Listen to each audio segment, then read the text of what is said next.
Call to order the regular board meeting of Tuesday, November 10th at 7 p.m. Please rise for the Pledge of Allegiance.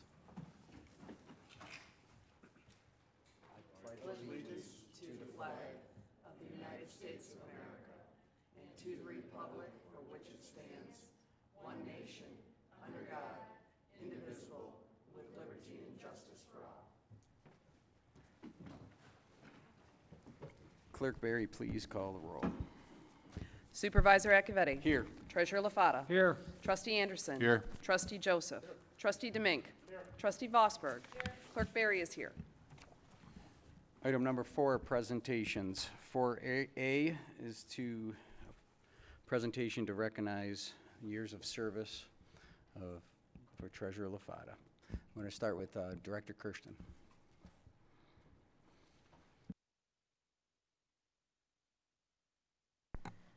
Good evening. We'll start it off. Paul, if you wouldn't mind coming down here. I know you're not much into accolades, but as far as the Public Safety Department would like to go, we'd like to present you with some mementos of your years of service here and how well you've treated the Public Safety Department. So you wouldn't mind coming over here.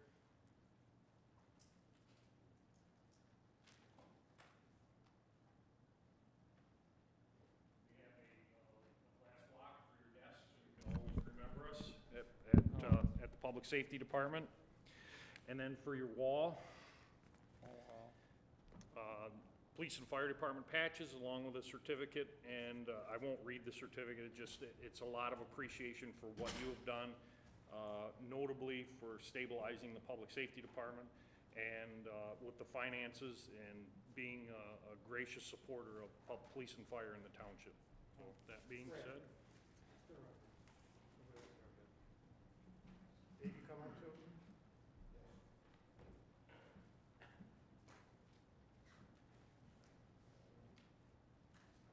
Okay. You got some too? Yeah. I'll snap your. Yeah, appreciate it. Thank you. No, thank you. You've done a lot. Thank you very much. Thank you very much.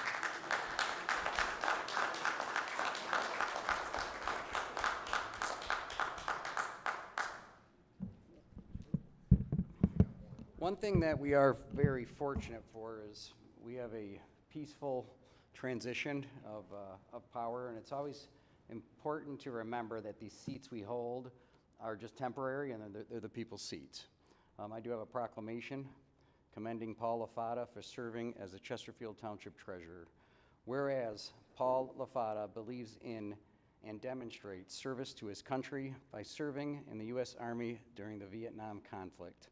And whereas Paul LaFata served his family, together with his wife Mary, they raised 3 children. And whereas Paul LaFata served his local community by attending and speaking out at board meetings, and then successfully running for Chesterfield Township Treasurer, where he served a 4-year term from 2016 to 2020. And whereas Paul LaFata is most proud of being fiscally responsible in watching and making sure the taxpayers' dollars were spent wisely. Whereas the Township of Chesterfield wishes to honor Paul LaFata for his distinguished service to the citizens of Chesterfield Township. Now therefore it be resolved, the Charter Township of Chesterfield, Michigan commends, acknowledges, and expresses gratitude to Paul LaFata for serving the residents of Chesterfield Township as an engaged and dedicated member of the Board of Trustees and Treasurer from 2016 to 2020. Thank you. Thank you.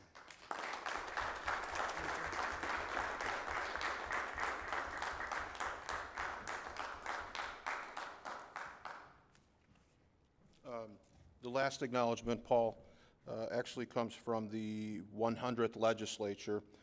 It includes State Representative of 32nd District Pam Hornberger, 8th District State Senator Peter Lucido, Garland Gilchrist II, our Lieutenant Governor, and Gretchen Whitmer, our Governor. Before I hand this over to you and share with you what the special tribute reads, I wanted to just give a brief thank you to Supervisor Acciavatti. This resolution was very big to me. I've had a very rough time since the primary, and it's been a very difficult election season. So sometimes bad blood and personal things get in the way of what we're really trying to do. And your recognition of Paul tonight was really just a very huge deal to me, and I know what it means to Paul. So thank you for your leadership on that. It means a lot. Paul, this special tribute from the 100th legislature reads, "Let it be known that it is a pleasure to extend this expression of admiration and appreciation to Paul Lafata upon the culmination of his 4 years of service to the people of Chesterfield. Paul Lafata, having served in the position of treasurer, generously gave of his time and talents in the service of his fellow residents. In special tribute, therefore, this document is signed and dedicated in the honor of Paul Lafata as he departs his position on the Chesterfield Township Board, with our gratitude and best wishes for continued success." And again, that is signed by Representative Hornberger, State Senator Lucido, Lieutenant Governor Gilchrist, and Governor Gretchen Whitmer. The original here, Paul, is for you, and much appreciation from all of us on the board. Thank you. Thank you. Can I,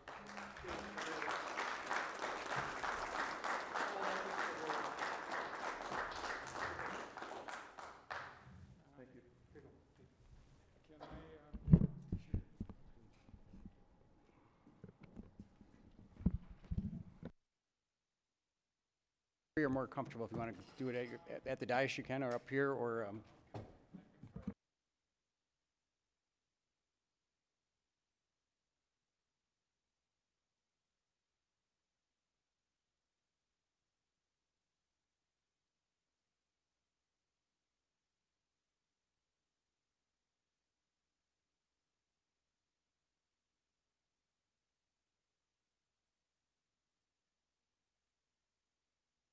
you guys are gonna make me cry, but I'll work through this. Instead of my closing comments, I might as well just get this over with.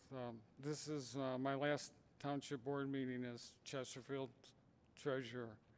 First and most important, I need to thank my staff. My deputy treasurer, Ellen Clark. Ellen is an amazing, dedicated person. Without her, I would have been a failure. I also like to thank the rest of my staff, Carrie Whitfield, Jessica Ashley, and Elizabeth Damaris. There's no Treasury Department without skilled, dedicated staff. They have earned my respect, and I will miss them.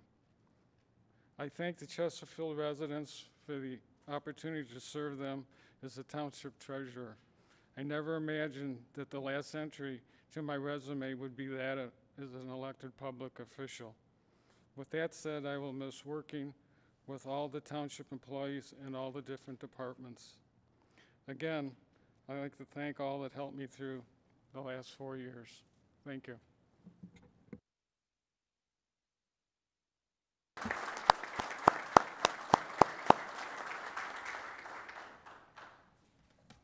thank you, Treasurer Lafata. Item number 5, department reports. Any departments wish to address the board? Trustee Demink. This is from Leisure Services. For the foreseeable future, the Chesterfield Township Senior Center will remain closed for walk-in activities. New programs for seniors ages 55 and older are popping up daily. All offerings have a limited capacity and pre-registration is required. Engage with our senior community on the Facebook page at Chesterfield Township Parks and Rec or the Senior Center. Number 2, don't delay, register today. Our youth baseball league for kids in 1st through 4th grades accepting limited enrollment. This league will develop and enhance your child's skills in the sport of basketball. Let them keep active and engaged during the winter months. League plays once weekly, January, February, and March at the Chesterfield Youth Center. Cost is $90 for residents, $95 for non-resident. Santa's coming to town, and your family can join this limited opportunity to spend seconds with him and share your wish list. Santa will remain in a sleigh, converse, and take pictures with your little ones from a safe distance. This is a timed event for your little ones, and slots are available from 5 to 8 p.m. on December 4th and from 10 a.m. to 12 p.m. on December 5th.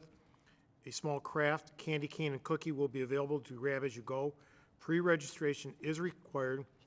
Spots will fill fast. Reserve yours while space permits, by calling 949-0400 extension 4 or online at Chesterfield Parks. This holiday happening is made possible through the generous support of our business sponsor, Genesis Credit Union, and Wendy Jones Realtor and Eastside Dermatology. Our North Pole Extension connection allows registered kids to receive a phone call direct from the North Pole. Santa has cleared his schedule to allow local children on December 17th and 18th from 5:30 to 7:30 p.m. and December 19th from 10 a.m. to 12 p.m. If your child would enjoy a personalized phone message, sign up on our website at chesterfieldparkstownship.org. Limited availability and don't delay. Thank you, Mr. Supervisor. Any further board members wish to make a report? Clerk Berry. Thank you, Mr. Supervisor. I have a report from the Elections Department. I wanted to give an overview of what Election Day looked like here in Chesterfield. And also, I know I've been receiving a lot of questions about the process moving forward from this point, and I'd like to be able to shed some light on some of that and clarify some questions and answer some questions that I have had from dozens upon dozens of people. I don't think I've been off of my phone or my text messages or anything else from Wednesday until today. So I know a lot of people have questions. I'll try to clarify some of that. First and foremost, Chesterfield Township has a total number of registered voters sitting at 36,421. Of those, 115 were registered on Election Day. Chesterfield's voter turnout was 75.73%. That is a historic high. The next highest voter participation election was in 2008, the general election, and where total turnout was 72%. Probably the most notable thing about the 2020 elections from a statistical standpoint is the number of absentee ballots that we processed. To put in perspective, we processed 5,377 ballots in 2008, that next highest turnout year, and this year we processed 16,473. So that was triple the number of absentee ballots that we processed in 2008. A couple of other things I'd like to go over as far as election night processes and what we do with your ballot when it comes into the clerk's office and what happens with that ballot. If you submitted an absentee ballot, that ballot will go into our AV counting room. For the period of time before it goes into the AV counting room, it is logged into our system, it is put into a secured, sealed area until it is released to the absentee counting boards. Those individuals are sequestered on Election Day. Once they enter that room, they cannot exit that room unattended, and they cannot leave for the day until the polls have closed at 8 o'clock. That is to prevent any leaks of information or results that they are seeing in the absentee counting room during the day of the election. If you've come in to vote on Election Day, whether you went into your polling location or if you came in here to the clerk's office and you were voting here, what will happen is you will come in, you will fill out an application to vote. You will then show your identification to the election worker. That worker will then confirm that the person in front of them is in fact the person who appears on that ID. At that point, that information is passed to the individual sitting at a computer. That computer is loaded up with all of the voters, the registered voters here in the township. The ID or the individual is then looked up in that system, confirming that they are in fact voting in the proper place and that they are in fact registered here in Chesterfield Township and not somewhere else. Once that information is confirmed, then that individual will be issued a ballot. They had options of 2 different ballots on Election Day. One is a pre-printed traditional ballot that we are all familiar with. The other is a ballot which is actually a blank piece of paper that is inserted into our voter assist terminal. The voter assist terminal is available for those who have cognitive impairments, vision impairments, hearing impairments, and it is simply a machine that marks the ballot for them. Anyone who has concerns or issues with any kind of physical limitations or cognitive limitations can use that machine. It's also available to any regular individual who doesn't have any of those impairments. I was a regular voter who doesn't have those impairments. And so those 2 processes are used for actually marking the ballots, whether it's done by hand or whether it's done by our voter assist terminal. Both of those ballots are then inserted into our tabulator machine. The voter is the individual who actually inserts either of those ballots into the tabulator. The tabulator will indicate if that is a good ballot, in other words, it was not spoiled by overvoting in a particular race, or it will alert the voter if there's been an undervote, if there's a stray mark, if there's some concern with the ballot for why it cannot be tabulated properly. The voter will then be instructed that they have the option of either receiving a new ballot or they may cast the ballot as it is. It is the voter themselves who will make that decision and then indicate on the screen if that ballot is to be accepted by the machine. There are several pieces of media that are also involved that day. In our computer system that the voter checks in at, in the voter assist terminal that is auto-marking the ballots, and then in the tabulator. There are flash drives in all of those machines. All of those flash drives are removed at the end of the evening, and they are secured with a lock and a seal in a bag that is then sent to the county clerk at the end of the evening after it comes back to our office and is reviewed by our receiving board.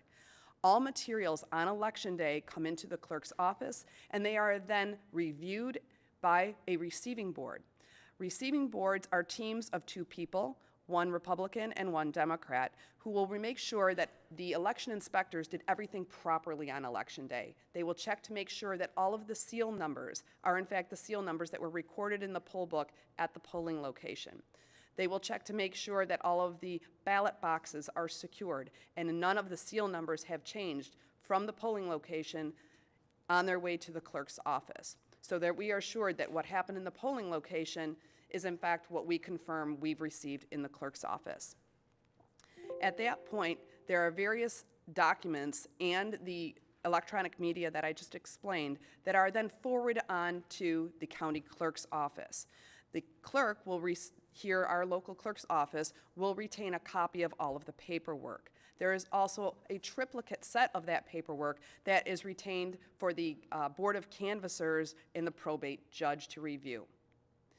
So what I want to be assured is that here in Chesterfield, we are very confident that our election was conducted properly. Our receiving boards did not note any concerns, and we did not see any as well. At this point, what will happen is that the County Board of Canvassers will now do essentially what our receiving board did. They will review all of the materials that we have sent them to ensure that all of the votes were recorded properly and that all of the processes of election day were done correctly. The equipment that we use, I know some people have had concerns about equipment that is used. Our equipment vendor is Election Systems and Software, ES&S for short. The recommended ballot marking instrument is a ballpoint pen, and we did provide those, in fact, single-use pens for all of the individuals who came to vote on election day. There has been some concern about some counties providing Sharpies and other sort of marking instruments for their voters. Those counties may be using alternate vendor election equipment than we are. Not all counties in Michigan use the same equipment.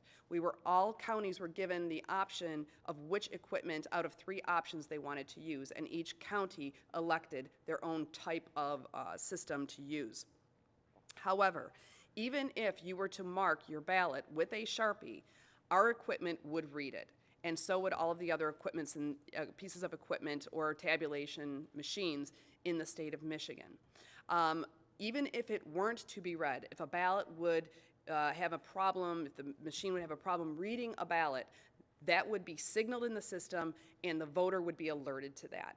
If it happens in the AV counting room, our AV counters are alerted to that, and that ballot is processed according to the proper duplicating protocols that are set up by the state of Michigan. The original ballot is always retained if that ballot needs to be duplicated. And the duplicated ballot is then the one that is counted. Although many counties throughout Michigan might use different voting equipment vendors, some, again, have recommended Sharpies for their particular systems. Again, that is not an issue here in Chesterfield. Any issues that a ballot has, as far as it's impacting its ability to be scanned, can be spoiled, or the voter can choose to process that ballot, and that is made known to the voter at the moment they are attempting to tabulate their ballot. Prior to each election, each machine goes through a pre-election testing protocol to ensure that the ballots are properly read. Every machine contains lock and tamper-resistant seals, and there is also restricted access and chain of custody protocols that we follow for all of our voting machines, equipment, and materials. They are locked down in our secured election room to ensure limited access. So every day we are notified through an inbox of daily voter status changes. I know I've had some questions that have come into the clerk's office as well about how do you know that the people voting are in fact allowed to vote, that you don't have dead voters on the rolls, that you don't have improper voters on the rolls. And every day we receive an inbox regarding our daily voter status changes, ranging from voters that are moving in or out of the township, voters that have passed away, or some other issue with any particular voter. Each one of those notifications is gone through one by one. Voter statuses are marked accordingly, and MasterCards are pulled and placed in the closed file. Additionally, death certificates that are received for those who have passed away are notified through our inbox as well, and the certificate is then given confirmation, and the voter status is marked immediately. If a voter passes away who has voted absentee prior to the election, the ballot is then automatically rejected and the ballot cannot be counted. So assuming that all protocols are followed properly, then there is a considerable amount of fail-safes put into the system to ensure that, as much as possible, that these things don't happen. At this point, what we are being told, and I was at the County Board of Canvassers yesterday, and I did speak with their election coordinator at the county level. The county canvass will take approximately 2 weeks. There are no challenges or recounts that can occur or those ballots dealt with until that canvass is complete. So individuals have called asking if there's going to be a recount. The best that we can determine, we probably will have a recount here in Macomb County. We don't know if that will be all municipalities or all precincts or only selected precincts or municipalities. However, that recount is conducted by the county. It is not conducted here in Chesterfield. The only participation that Chesterfield would have at this point in a recount or a challenge would be to provide all of our ballots. We still have under lock and key here and will remain so for 30 days up until the state canvass is completed. So all of those ballots are under lock and key and will remain there until they are requested by the County Board of Canvassers for any type of a recount. So for those who are asking about recounts, again, recounts cannot begin until the County Board of Canvassers is completed, and that will not be for approximately 14 days. After that canvass is completed and all challenges and recounts have been completed, all of that information is then forwarded to the State Board of Canvassers.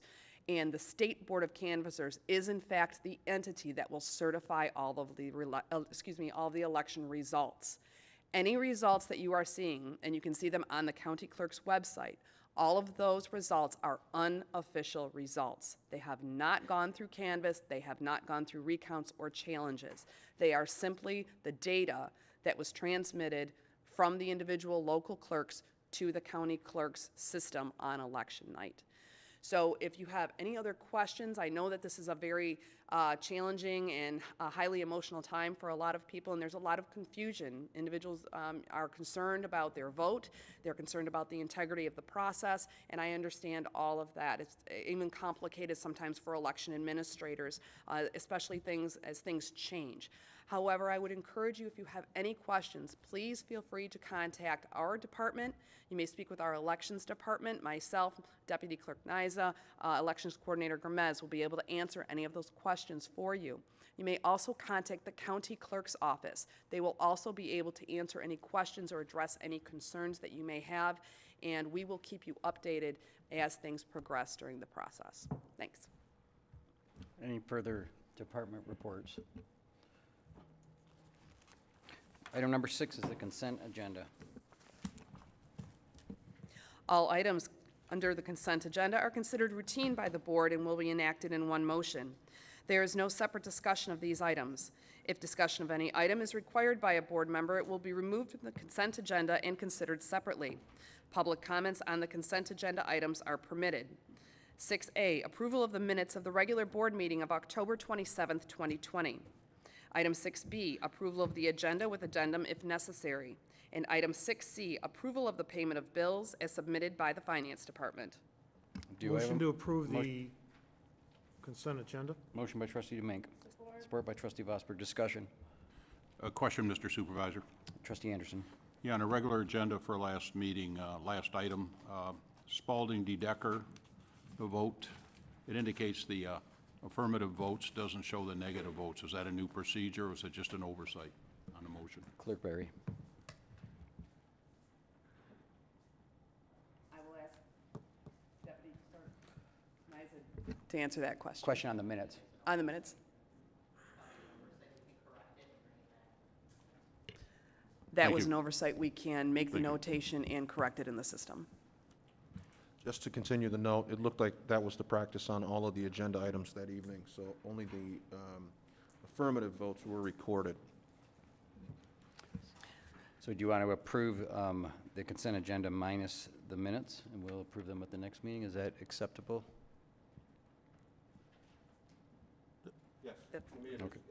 And that would be acceptable. Would you amend for your us. motion to approve the consent agenda minus item 6A, which will be brought back at our next regular board I'm meeting? fine with that. Continued support. Motion by trustee Demink, support by trustee Vosberg to approve the consent agenda, item B and C only.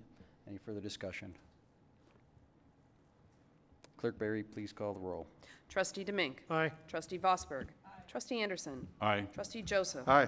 Treasurer LaFata. Aye. Supervisor Acciavatti. Aye. Clerk Berry, aye. Motion passes. Item 7 is the regular agenda, 7A. Item 7A is to set a public hearing for December 8th, 2020, to hear comments on the proposed township budget for fiscal year 2021. Motion by trustee Joseph. Motion by trustee Joseph, Second? support by clerk Berry. Discussion. Comments from the public. Clerk Berry, please call the roll. Trustee Joseph. Aye. Clerk Berry, aye. Trustee Anderson. Aye. Trustee Demink. Aye. Trustee Vosberg. Aye. Treasurer LaFata.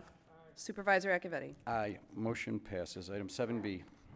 Item 7B is to adopt Resolution 2020-34, number 4, for the Edgewater installation of road paving improvements Special Assessment District, SAD, which establishes the date for the cost hearing, Resolution 5, for December 22nd, 2020.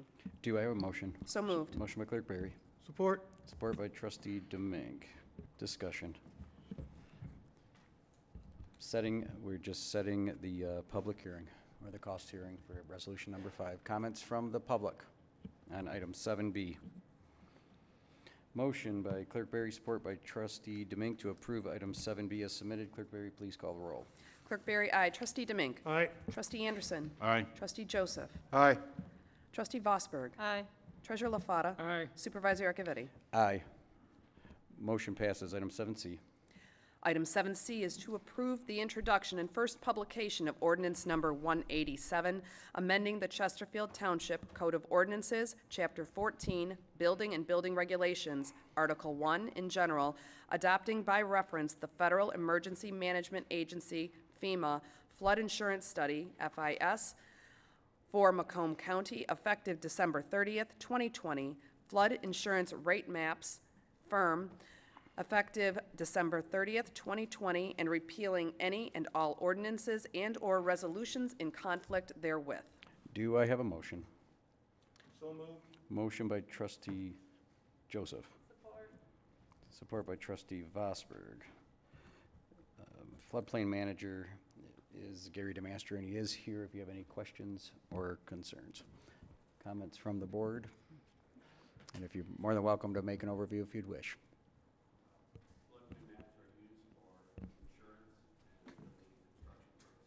Press your button. The maps are used for insurance rates and building and construction within the floodplain. And we just have to adopt the new ones per FEMA's regulation. And this is all across the nation. Questions from the board? Comments from the public on item 7C, revisions to the FEMA floodplain maps? Motion by trustee Joseph, support by trustee Vosberg to approve item 7C as submitted. Clerk Berry, please call the roll. Trustee Joseph. Aye. Trustee Vosberg. Aye. Trustee Anderson. Aye. Trustee Demink. Aye. Treasurer LaFata. Aye. Supervisor Acciavatti. Aye. Clerk Berry, aye. Motion passes. Thank you. Item 7D. Item 7D is to approve a recommendation to award the Jefferson Avenue Pathway Contract, Project 1024-2020, to the lowest responsible bidder, Gibraltar Construction Company, in the amount of $253,343.95. Also, to approve the total project cost in the amount of $281,914.35. Funding for the project is from General Ledger Number 101-446-970-000. Do I have a motion? Motion to approve. Motion by Clerk Berry. Support. Support by trustee Demink. Discussion. Treasurer LaFata. I went through the documentation and the costs provided, and I'm wonder why we wouldn't put the $20,300 in the board approval amount. The amount is being paid to internal township inspectors. From what I can read, there's an asterisk in there with a note below. Yeah, the inspection days was, You've got crew days in there. Right. So many crew days for $20,300. correct, That's going to be done by township employees. correct. The $20,300 was if Spalding Dedecker were to do the inspection, the construction observation. Oh, okay, so we're going to do it internally, though. We're gonna do it internally. Do we know what that cost is? Because if it's, For the contractor put in a number of days, how long he thinks it's gonna take, that's where the $20,300 came from. I understand that. Okay. What I'm saying, though, is when we have a project, to understand the total cost of the project, even if it's an internal cost, it still comes from taxpayer dollars, and the board should, if it's could be a over $5,000 amount, we should throw it in there for approval. Again, the contractor estimated, I think it was 17 days perhaps. It's weather dependent, there's a lot of things that can add or subtract to that. So 20,300 is the number that we're moving forward with, based on the contractor's That's not in estimate. the approval amount, though. If you put that in the approval amount, you need 302,214. Right, and historically, at least for the last 2 years, when the township does the inspection or the CCA, it's not budgeted as part of the total project cost. But it should be. It could be, it hasn't been in the last couple of years, but I'm not here to argue. It should be. Okay? I would like to see it amended so that we understand the full cost of the project. Then, If there is an issue where the township employees can't do it, it's already approved. Doesn't necessarily mean it has to be spent. But what happens if our inspectors are totally utilized when something's happening? that's a possibility. What would we do? Also, the inspection, but the contract administration is also done internally. So there should be, I mean, if we're gonna go this path, then we should go the path and put numbers to all the stuff that we're doing internally, which would require a little bit of thought, I think. Like I said, it would still behoove us if we looked at approving the total amount so we know what the project cost was. I mean, that's almost common practice everywhere. I even checked with other municipalities. When they have an internal cost, it gets booked to a project. Right, and I agree with what you're saying, but historically, for like 24 Mile Road sidewalk CDBG, that was done internally. Weber Paddle Park was done internally. The parking lot we did out here was done internally. I So, know that. and those total project costs did not factor in inspection done by the township or contract administration. I'm just giving you some historical reference, that's all. Fine. Trustee Joseph. Just to speak to Treasurer LaFata's point, Mr. O'Connor, I think you probably might want to get in the habit of recording the in-house, because he asked you 3 times you said the engineer, or Spalding DeDecker, estimated that it was 17 days, and that at 17 days, they were at 20,000. So the question becomes, at 17 days, what does the township cost? Because it's not free. And we were in this board room debating a few $1,000s over the cost of a cement pad. And one of your coworkers, contemporaries, came up, Mr. Sonnenberg came up, and laid out for us why that was advantageous, because we were doing it with in-house labor. But if we're not going to get in the practice of documenting the in-house labor, then I think people will start to ask, why do we have an engineer? Why do we have contracted services out? And so it presents a fuller package when we document what our people are doing. So it's not as if the project, 17 days of inspection work, just because we're doing it in-house, costs nothing. And so to record it as part of the practice of the overall project seems to make sense when we start justifying, jobs. Because when we were contracting out landscaping, it would have been helpful to have some inventory of what everybody is doing in-house. So again, I think the question becomes, if we're going to do inspection in-house, let's document that, and let's put a cost to that as part of the project. Again, at some point, people might start asking why we have an in-house engineer or other positions. So I think it would be a good idea. Okay. Thank you. Trustee Vosberg. Thank you. Just continue the conversation a little bit. Obviously, I think that point's well taken. We need to know the total cost of any project we do, whether it's done in-house or not. But I think that what was stated was, that what I heard stated is that that hasn't been done in the past. So perhaps we need to address that in new policy. So I support the concept of including those in the cost, and it was on the sheet. But we need to, I think we can't solve that tonight, but we should need to take that up. I agree. Treasurer LaFauda. I think it would be very easily solved tonight if we just changed the approval amount to $302,214.35. Will you restate that number? Pardon? State the figure again. Would you amend your motion to make the total, or to, for the total job approval to be three? We're taking the amount they're asking for and adding the $20,300 so that we know what the total cost that the board's going to approve for the project. It's $302,214.35. Okay, I'll amend my motion. Oh, no, it's actually Clerk Berry's motion, my Oh, bad. okay, I'm sorry. Clerk Berry will will amend the motion. Sorry, I got a little crazy. And not a I'll problem. continue support.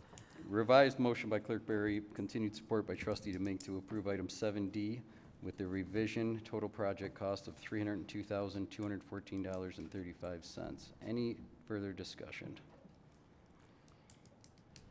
Trustee Vosberg. Just a question, perhaps of council.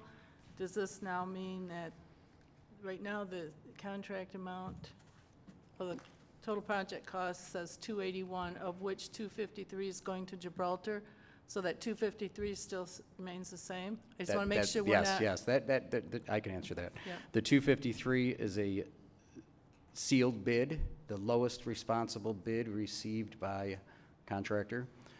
That contract will be signed at $253,343.95 pursuant to the unit prices laid out in that contract with all the details built into it. Essentially, we're putting in a contingency of $20,800 in the event we do not do the inspection utilizing our in-house inspectors. What number is that? That's the number we just added, $20,800 to come up with a new total. Okay, but I just want to make sure that we're only approving 253 to go Yes. to Gibraltar. Yes, At this that's- point. yes. Thank you. And is that what we are in fact doing? You're approving $253,000 for Gibraltar, and then Mr. O'Connor, if you got the breakdown in front of you, and then a contingency, all the other soft costs that go into building the project, including inspection days, for a total project of $302,214.35. And does council concur with that?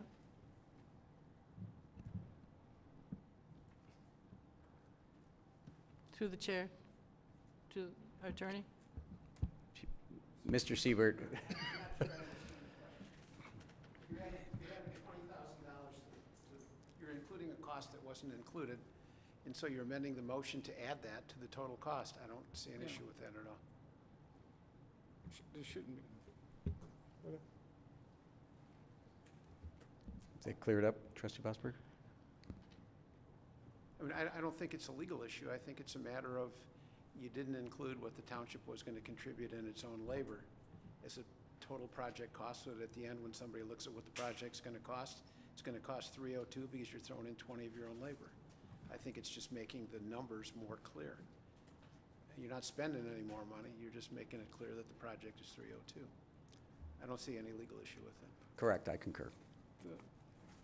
Any further comments from the board? Is that okay, Trustee Yeah. Bosberg?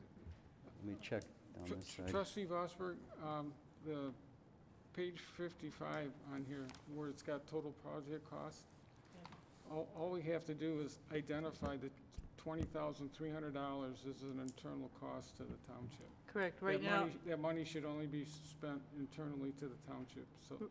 right that now, in we the dollar, in the dollar column right now, it says township, and we're gonna change it to the 20,000 figure. Right. Thank you. Any further comments from the board? I'll bring it up to the public. We got one in behind you, Mr. O'Connor.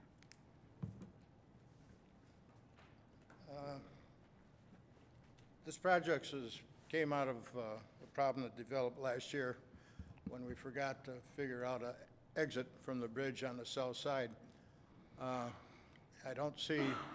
see the drawing up there, but I don't see what's protecting it and how far out it comes. But beyond that, looking at that path, I tried to get this on the computer, but try and pick this up on a computer, you can't expand it very much. And it looks like the path, which is an 8-foot wide path, is adjacent to the 5-foot wide shoulder that everybody's walking on now. Now, you're spending $250,000 for a path that still puts these people in harm's way of people driving down that road. I think everybody's seen people coming on Jefferson that if somebody's making a left turn, people are stacked up behind. You always get some yo-yo that'll go around on the shoulder. This has happened here. And this path, you're only 5 or 6 feet off, starts 5 or 6 feet off the curb. There's plenty of room. I know you had to do this, I could tell from the drawings, that you've got to extend the whole ground out there toward the drain that's there, but there's room to extend it further so that you could get the path further away from the road. If you're going to spend the money, you might as well do it and give us the type of safety that's going to help people. The other thing, I thought somewhere in the last couple meetings that you said the county said you need a curb extending from the bridge 200 feet. Did I miss something there, or did that not happen? I don't see that on this drawing. I'll address your comments when you're done. I'm sorry? I will address your comments when you are done speaking.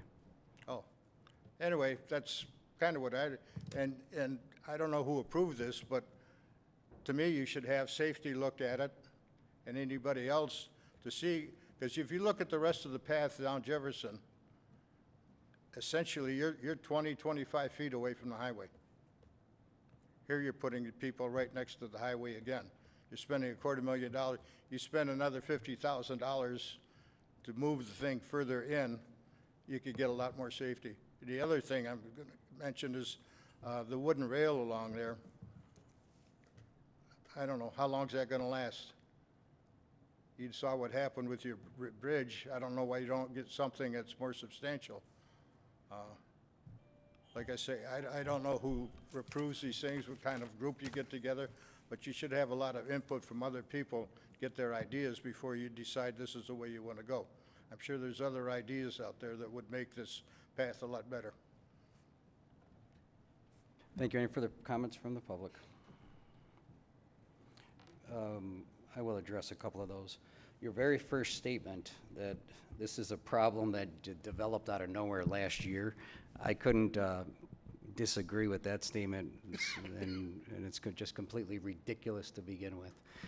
Everybody knew the bridge was going to be installed, and it was going to end, the path would end at the end of that bridge, and we would end up with a $0 pedestrian path that is going to cover the Salt River and end at the end of that bridge. It's up to this board to design it from there on. This stretch of sidewalk, you and I've spoke about it, and had tons of transmittals back and forth. Just like with any project, it starts with a concept, and then you start working with a design engineer and all the permitting agencies and the known and unknown factors. In this situation, the team started back in way last spring, March or April last year. The concept was a year before that, obviously, when we knew about it. The dysfunction up here kind of caused a delay to get us that far. So when you work with the Road Commission, the Federal Highway Association, and our consulting vendor, which is Spalding Dedecker, with highway engineers, traffic engineers, to try to determine which design is the most feasible and creates the most value for our community, and meets all requirements of the County Road Commission and all federal highway standards when it comes to safety.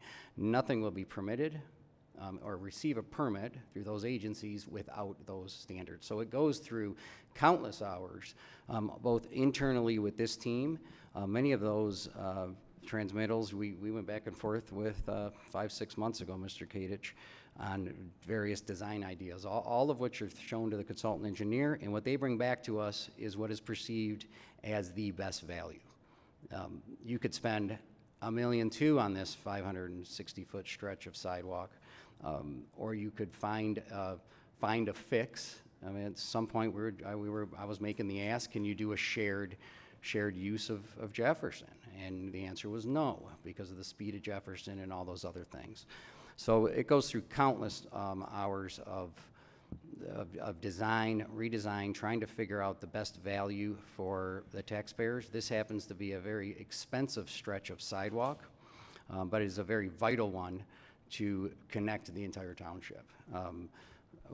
Probably hundreds of miles and necessary down the road. This 600 feet is going to be one of the more costly ones per lineal foot, and I am excited that we're going to get this piece done by next spring, and then we can work on connecting the rest of the place. I'm very comfortable with adding the $20,800 contingency for the crew days. Crew days works very simple. Contractors put a number of days in. So they could put 1 day, they could put 50 days. If they go over those crew days, it costs them money per day. If it goes under, then they receive that money per day. Our in-house labor to do that, it would essentially be overhead. We have 2 inspectors. Mr. O'Connor has determined we can perform, looking at the amount of work that's out in front of him in the spring, we can perform that work in-house. Mr. Treasurer LaFata, I'm very comfortable, though, adding that number in there. I do not anticipate we'll be using 1 penny of that outside of our own forces, which are not accounted for. We have labor contracts. We have workloads that our inspectors utilize, and it's not like we can lay folks off when work gets low for a very, very short period of time. Trustee Vosberg. One other question. The page 1 didn't have the part filled in that shows the estimated budgeted funds remaining. If Mr. O'Connor, could you give us those numbers? Or at least an estimation? I believe you said it was going to come, when I asked you separately on the side, you said it was going to come out of the 21 budget? Yeah, and Ellen Clark provided me with the proposed budget, so I do have that in front of me. Okay. And the general ledger number is 101-446-970.000. And that is where it's coming out of, and about 10%, which is the design, is going to be paid for this year, so roughly $20,000. The remainder of the construction is budgeted for 2021. The work is gonna take place in the springtime. Sure. Do you know what the total budget for total that budget ledger number is? Is $281,915. We will have to amend it to add in the 20,300. Okay, so that's the only project in that ledger number then? There's also a sidewalk project scheduled for next year on 23 Mile Road. We haven't brought that to the board yet for design or scope or anything yet. Okay, thank you. Okay. Any further comments from the board? Trustee Joseph. Yeah, just, Mr. Supervisor, wanted to agree with you on the discussion about what the project would look like when it was done. It wasn't as if we had the opening, and then we go, oh, well, what about, we knew what we were getting, and we knew what it would look like. We knew what our obligations would be to that project after. And in terms of, adding additional cost, I would like to point out that there was some additional cost associated with this because it was decided that the wood fencing, which I know you said, one of the presenters said, why wouldn't we go with something more substantial? This particular vendor that we awarded the contract to, we're already $50,000 in to a wood rail fence. So it is a very substantial fence that is not only safe, protective, but it also matches the aesthetics of this bridge, which is just a phenomenal addition to the township. One other issue, and I know we've talked it to death already. In the original presentation, engineer talked about this being estimated the 20,000 that we added in as the Spalding to Decker talking about 17 days. All three of the bidders have this over that. In fact, one of the bidders had 30 inspection days, and each one of those days is estimated at $700. So it is a substantial amount of savings to do that in-house. That's a $700 per day expense, depending on which vendor you go with, from a low of 20 days to a high of 30 days. This particular contractor that we awarded it to estimates 29 inspection days, so a savings of $20,000 of in-house is very good, very, very good. But making sure that we reflect that in an ongoing, I think, lends itself to being able to, document and show the value of our crews and what people are doing. A lot of times people will go, well, what is the, what are the hours? What are we putting our resources towards? At least on this project, we can say 29 days at $700 a day was done in-house. That's a terrific savings. So I appreciate the project, and I appreciate the input, and I like the idea of moving forward, recording that.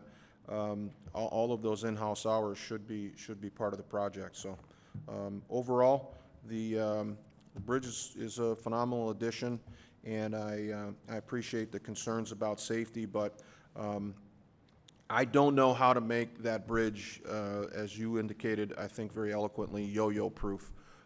There are a lot of areas in the township that if people don't follow, traffic laws and act like yo-yos, then people could potentially get hurt. How we safeguard the pedestrians and the people that traverse that bridge from yo-yos, I really don't know. This is a very reasonable and well thought out plan, so I'm good with it all the way around, and I appreciate both Treasurer LaFata and Supervisor your input on this, so thank you. Treasurer LaFata. I just have one more question. One of the bullet points says that the calculation for fill is very difficult until you have final design, which means there could be requirement for more or less fill. Last time I went by the Sierra building, the PW Sierra building, in the back 40, there's a mound from here to the ceiling. And it's really not pleasant to look at. Is there a possibility that we could kill two birds with one stone and utilize some of that fill and make it more scenic at the same time?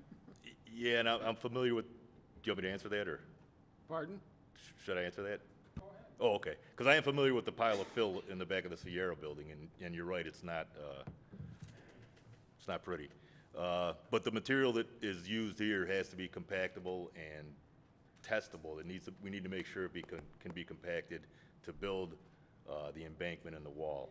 The material over at the Sierra Club is material that it's just spoils from jobs, that it's a mishmash of clay and broken concrete and asphalt. It's just a thought. Right. If it was just general embankment that had no structural need or integrity, it could be used there. Any further comments from the board? Motion by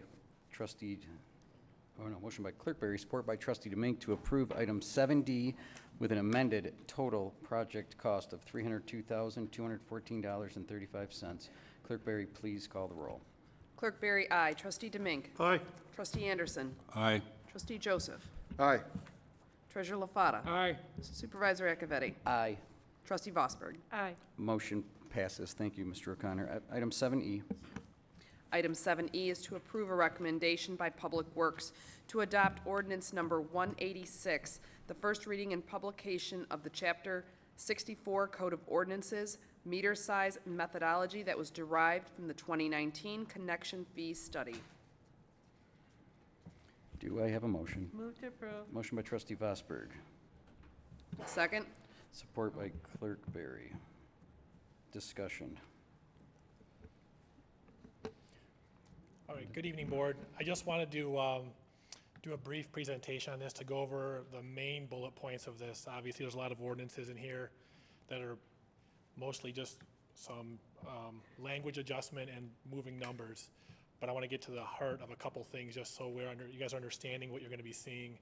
And I also attached this on the email last week with the cheat sheet of how to read the rates. It's not on this presentation, but it was sent to you guys so you kind of have an idea of what I'm talking about, and it is all actually in the agenda packet.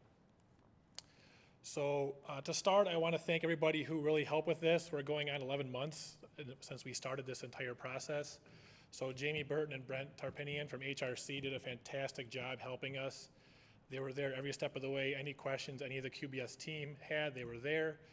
Attorney Siebert, I've been working with him for the past 4 months, probably longer, but I think it's been at least 4 months trying to get all these ordinances buttoned up and the way it needed to be and cleaned up, so I thank him a lot for that help. And then Cindy Greenia as well, the records coordinator, for also helping get everything in line. And then as well as the QBS team, DPW Director Coddington, Mitch O'Connor, the engineer, Finance Director Bauer, Deputy Treasurer Clark, and then Treasurer Paul LaFata, who also was a part of this. So the main takeaways from this study was the methodology shift from unit tap factor to meter size. Also, we're introducing the capital charge, which will in turn remove the existing privilege fees and debt service charges that we currently use. And then, like I said, the minor thing, we're removing all numerical references in the ordinance. We're putting them in Appendix A, so we can amend all fees by resolution versus changing the entire ordinance every single time. And then finally, there was a management of revenue component that was a part of this study that's going to end up being handled in 2021. That was making sure, obviously, our funds are being appropriated in the right manner to be used for capital or operation and maintenance, things of that nature. So that's going to be 2021 is the goal to get that handled, working with Vicki and the board. So currently, what we're going to be doing is, obviously, like I said, we're basing fees on meter size now. Currently in our ordinance, we're using what's called a capacity unit factor, which means if a building comes in, we got to determine, is it a restaurant, is it a warehouse, is it X, Y, or Z? We apply that factor, multiply that to get a different number. We use that number to find the fee, and then we assess that times a certain number. So it's very clunky, it's out of date, and it needs to be revamped. Our new methodology is based on meter size. It's based on the use of the system. Only so much water can come out of a 1-inch meter. Doesn't matter if your building's 1 million square feet or 5 square feet, only so much water can come out of a 1-inch meter. So we're basing it on how much of a capacity or a burden you are placing on our system at any given time. This chart up here, what I wanted to show this here is we did not touch anything with water rates. This was strictly connection fees. Water rates were not touched. So on this slide, I wanted just to show the difference in there's what's called a equivalent meter capacity ratio, which is what we used for this connection fee study. And then there's the equivalent meter ratio, which is what we use for our water rates. They are a little bit different. The goal is going to be in 2021 to have a revisit of the water rates, not so much in tune to the how much we're charging residents, but how the money is being appropriated. In that tune, we're going to have a discussion of how we can get these two ratios to kind of marry into one, so we're not having two charges. It's kind of clunky right now. We're going to work on fixing all that in 2021. If there are any questions in the meantime, please feel free to interrupt, because I talk a lot. So right now, on the water rate side, the base meter we use, I'm gonna go back. So you can see right here on this chart, 1.0 is a 5/8 inch meter on the right-hand column. On the second to right-hand column, 1 inch, from 1 inch or less is now 1.0. The reason being the standard water meter size is 1 inch, what we'd standard go throughout their entire township. So you wanna make whatever our most common meter is, you wanna kind of make that your standard and move forward from there. Given that 97% of our meters in our township are 1 inch or smaller, so it only makes sense to use 1 inch as that part of our methodology. And anything 3/4 or smaller is 76. So it made sense to use 1 inch moving forward, just because that way, if residential is using let's say a 3/4, 1 inch, you don't want to have residential have different factors. You want to have residential on the same wavelength. So by having 1 inch, that'll guarantee that'll happen, or pretty close to guarantee, because some residential does have 1.5 inches. It's few and far between. A part of this meter size, this is the capital charges, 183. We're going to be using this number as our capital charge. We're going to be deleting 64-219, which is that horrific chart that we have to go through every time a business comes in to determine if it's a bar, if it's a restaurant. Does it have a drive-through? Does it have too many lanes? How many lanes does it have? It can be a nightmare, and it's hard for developers to determine what their fees are. With the new fee structure, they can easily go online with that I'm going to call it a cheat sheet. They can determine it themselves what their fees are going to be without having to ask us, which will be a beautiful thing. Now with that, this is very hard to read. It's pretty small, I apologize. So with the capital charge, like I said, we're going to be removing the debt service charge and the privilege fee. Now the privilege fee was the user's fair share of the system, which is kind of what capital charge is going to be. The debt service charge is what we would call a frontage fee. So anytime the township had a project that was done and the resident or developer didn't pay into that project, when they tap into the system, they would then pay their fair share of that project. While that fee is going away, that number is baked into the capital charge. So what I have highlighted there, which is very hard to read, is the 73 million and change from our audit. That is our assets subject to depreciation line in our audit. That is the number that our fees are based on. So it's not that these old charges are going away, but they're kind of getting wrapped up in a capital charge and being distributed in a different way, in a more fair and equitable way to the residents and to developers. And these rates were the language, so I have the language there for the capital charge. I'm not really going to read it, but we work with Jamie Burton, we worked with Attorney Siebert, and then we reviewed it with Pamela Hill from Plant Moran to make sure that everybody was in good standing with what it had. The only thing, Pamela Hill from Plant Moran wasn't really about the language too much. Her concern was making sure that we're not utilizing, she wants to make sure that we're not using funds from the water rates that is the same, or I don't know if double dipping is the right word, but she wants to make sure we're using the funds in the appropriate manner. And we told her that we're not going to get that full determination until we do that study in 2021 and we can get that cleaned up. But she was comfortable with how this was set up, how this was handled, and knowing we're moving forward with the rate study or attempt to clean that up, she was content with that. Again, like I said here, privilege fee and debt service charge, these are just the definitions coming from our exact ordinance, so not only that you guys can see it, but the public can see it as well. One other minor thing we did is on the 64-181, the water use rates, We added Ena residential, so currently anybody where more than one dwelling unit is on a meter, we would charge additional ready-to-serve charges. So if there's a duplex home with 1 meter but 2 homes, we would charge 2 ready-to-serves. We do the same thing for a strip mall. So currently there's some older strip malls that have 8, 9 businesses in it. Instead of having 1 meter, we charge each one of those an RTS. We've always done that. That's how it's been. So we just cleaning up the language to reflect that. So that's what that language is there.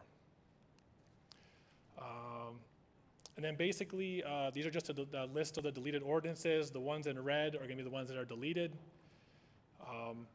The ones in green, we're taking the numbers out of them and we're moving them to Appendix A, which is what Records Coordinator Cindy Greenia has been working on diligently.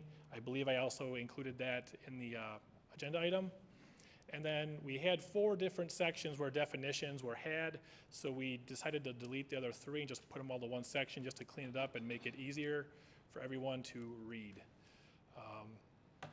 So moving forward, so what the goal is going to be in 2021 is to, I kind of hate calling a water and sewer rate study because the goal, obviously rates are going to be involved, but the rate part is not going to be the focus. It's going to be the appropriation of the funds to make sure that the funds are being appropriated in a correct manner.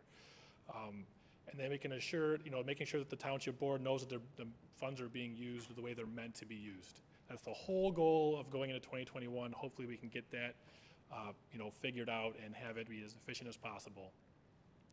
And then again, management of revenue. I know we kind of talked about that a little bit in terms of, separate accounts for capital, this and that, water, sewer.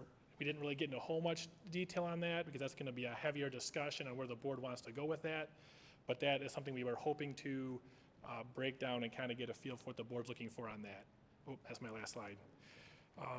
That's all I have to say at this point in time for this agenda item. So are there any questions? Thank you. What a lift that's been several years, just so the public knows.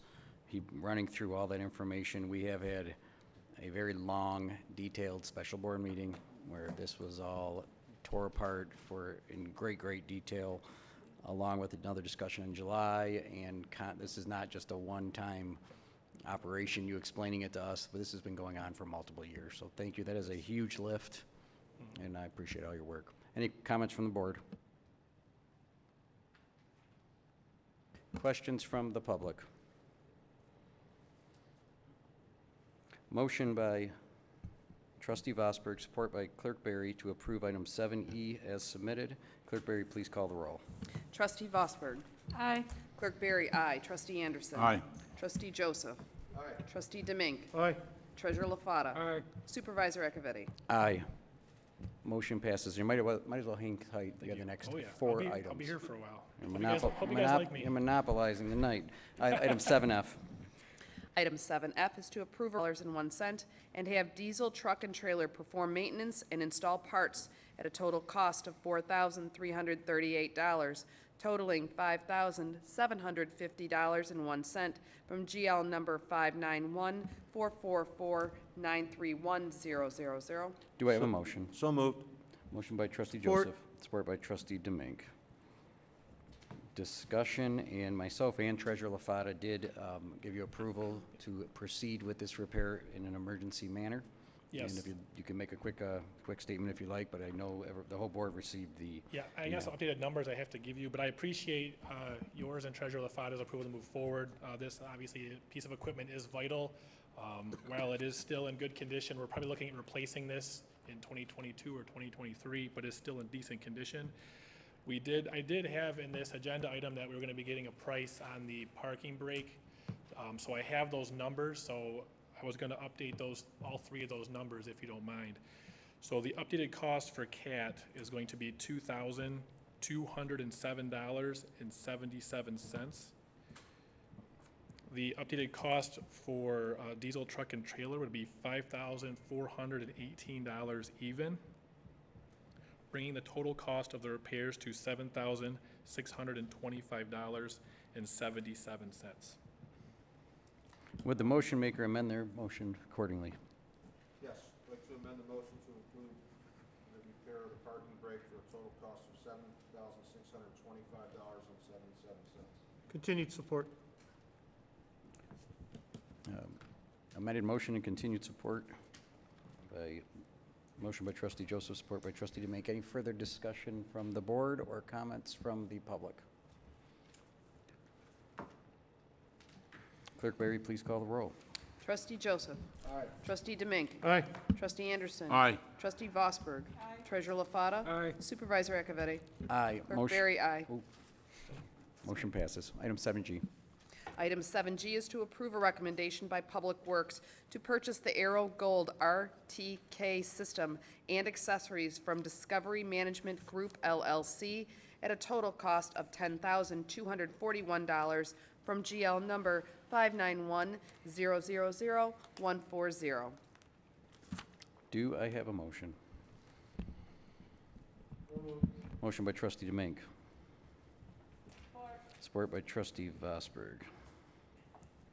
Mr. Johnson. Okay, so this is a very exciting purchase for us. We're looking to, obviously, always looking to improve our technology, and with this, it's going to help improve our GIS while we are looking at MISTIG. So just a brief caveat, 7G and 7H have to work in conjunction with each other, so I'm going to kind of explain how both work together.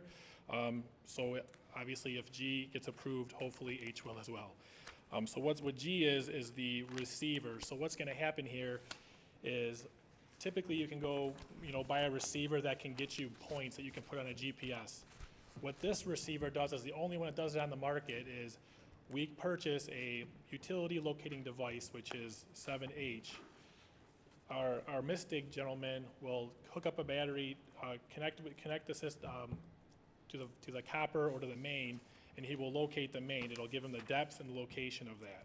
So now with this receiver, not only can we get a pinpoint, we can get a depth of our utility, all while he's doing a MISTIG. And he does 3,500 MISTIGs a year. So what this can do for us is increase the accuracy of our GIS. While our GIS is fairly accurate, a lot of times right now what it was is we get points, which means we have a gate valve and a gate well, and they basically run a line between the two and say that's the main. Water main doesn't always run that way. It may jog, it may shift, or there may be a connection somewhere in between that we're not familiar with. So this will go a long way in helping us create a more accurate GIS system. And not only that, they're talking in the future, not too distant, to where you can take your tablet in the field and move it around. You'll have a 3D model, being able to see your water and utilities in a 3D motion underground while you're walking around. So it's a fairly exciting tool. We will be the second community in the state of Michigan to use this. So while it is fairly new, it has the other community, I can't remember who it is right now, but they were extremely excited to use it, and it's been working really well. We've done our due diligence. We've had them come out here. We did a lot of testing. We researched it. It's a very exciting tool. It's very easy to use, and it already works with our already existing ArcGIS system, so it'll be very easy to plot all of our points onto our system, and we can move forward. Questions from the board? Treasurer LaFata. Do we have all our sewer manholes and all that GIS input Yes. into the system now? Yes. So this would help finding those if they were like covered or buried or? Yeah, it'll help that as well. It'll also help if a hydrant gets hit and we have to move the hydrant, or if it gets shifted, we can relocate it with that. There's different ways we can use it in multiple capacities. One more question. Do we have any equipment that we could enter GIS points with? Yes, we have nine tablets that have that ability to do so. Okay, thank you. Yep. Trustee Vosberg. Thank you. I support this and the next project. It's a good idea. Will there ever become the day when the public will be able to just look at these points when they're wondering if they're going to do a project or something and they can look at it ahead of time? Yeah, absolutely. We do actually do that. Anytime we go into a engineering meeting or something to that effect, we always bring our tablet, or we have in our meeting room, we have a TV that we can bring up the GIS and kind of walk through it with them. We don't actually have it for public consumption, more for security purposes. We don't really have that available so that our PRV stations aren't, for everyone to see. So so it's not available to a contractor yet to look at it without our assistance or without you knowing about it? Correct. All right, the goal is to have a computer on our desktop at our DPW and our counter so they can look at it that way. Thank you. You're welcome. Any further comments on the board? Comments from the public on item 7G. 7H is also linked to 7G. One quick one for me, spending my entire young life, I guess, growing up in the sewer business. The technology improvements with this is absolutely fantastic, and it will pay dividends, immeasurable dividends down the road. Knowing, and Trustee Vosberg, the MISDIG Act, we're a small piece of that, sanitary sewer and water main. This is primarily going to be for water main. Biggest problem with water main is the depth of it. We know that's a 5-foot bury minimum. It doesn't mean it's always 5 foot. There's drain crossings. It could be much deeper. And then the exact location of that, especially when it comes to service leads. You could spend hours making sure you don't break a service lead or a gas lead because you don't know the depth and you don't know the exact location. The better you can get that information in a 3D model would pay huge dividends down the road when you start designing projects and actually building those projects. And just watching the technology, I guess it seems like it took forever to get this far. Get here is exciting for a sewer contractor, I guess, to see how far it came, and it will pay dividends to our community for a long time. Knowing this unseen underground information is great, so And thank a great you. point to that, we are doing water service lines and sanitary sewer leads. I didn't mention that either, so we're doing every facet we can possibly do. We're gonna use it for this, not just for mains. Anything we can use this for MISDIG. We're gonna do everything we possibly can. Those are the important ones, because Yes. this big, trying to find 40 foot deep is a little. Exactly. Thank you for mentioning that. Motion by Trustee Demink, support by Trustee Vosberg to approve item 7G as submitted. Clerk Berry, please call the roll. Trustee Demink. Aye. Trustee Vosberg. Aye. Trustee Anderson. Aye. Trustee Joseph. Aye. Treasurer LaFata. Aye. Supervisor Acciavatti. Aye. Clerk Berry, aye. Motion passes. Item 7H. Item 7H is to approve a recommendation by Public Works to purchase the VLOC 3 Pro Receiver and accessories from MidAmerican Technology, Inc. at a total cost of $5,484 from GL number 591000140. So moved. Motion by Trustee Joseph, Second. support by Clerk Berry. Discussion. Comments from the board or from the public. Motion by Trustee Joseph, support by Clerk Berry to approve item 7H as submitted. Clerk Berry, please call the roll. Trustee Joseph. Aye. Clerk Berry, aye. Trustee Anderson. Aye. Trustee Demink. Aye. Trustee Vosberg. Treasurer LaFata. Aye. Supervisor Acciavatti. Aye. Motion passes. Item 7I. Item 7I is to approve a recommendation by Public Works to work with OHM Advisors to review the easements already obtained by the township, obtain the remaining 7 easements, and obtain titles for every parcel needed for the 23-mile road water main Phase 1 project at a total cost of $17,750 from GL number 591000150. Do I have a motion? Motion by Trustee Vosberg. Support. Support by Trustee Joseph. Mr. Johnson is here if you would like any discussion on this. This project has been in front of us, approved. We had decided to tackle this in-house versus give it to include it in the OHM price at the time. Yep. I guess I'm explaining it for you, so Nope, go that's ahead. good. That's pretty much it. So we initially, they budgeted $49,000 to do easements themselves. We said, no, we'll tackle it ourselves. We did everything we possibly could. Over the past, I want to say it's been 12 to 14 months to get the 13 easements we've gotten. We have 7 remaining that we can't go. It's beyond the scope of our work in terms of drawings and language and such. So we got Attorney Siebert recommended first right-of-way as an option, and then OHM, obviously, so we got prices from them. OHM was the least expensive option, so we decided to go with them so we could utilize their services to get this done. And I believe their estimate was over the next 2 to 3 months they could get these final easements completed. So in the meantime, even though these easements have to be received, we're probably gonna move forward with the project itself, construction, and get that moving in the meantime while we get them. But, yeah, so we plan on 1775 to get this done and move forward. Questions for Director Johnson on item 7I? Comments from the public?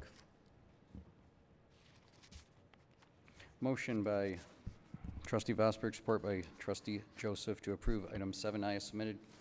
Clerk Baker, please call the roll. Trustee Vosberg. Aye. Trustee Joseph. Aye. Trustee Demink. Aye. Trustee Anderson. Aye. Treasurer LaFata. Aye. Supervisor Acciavatti. Aye. Clerk Barry, aye.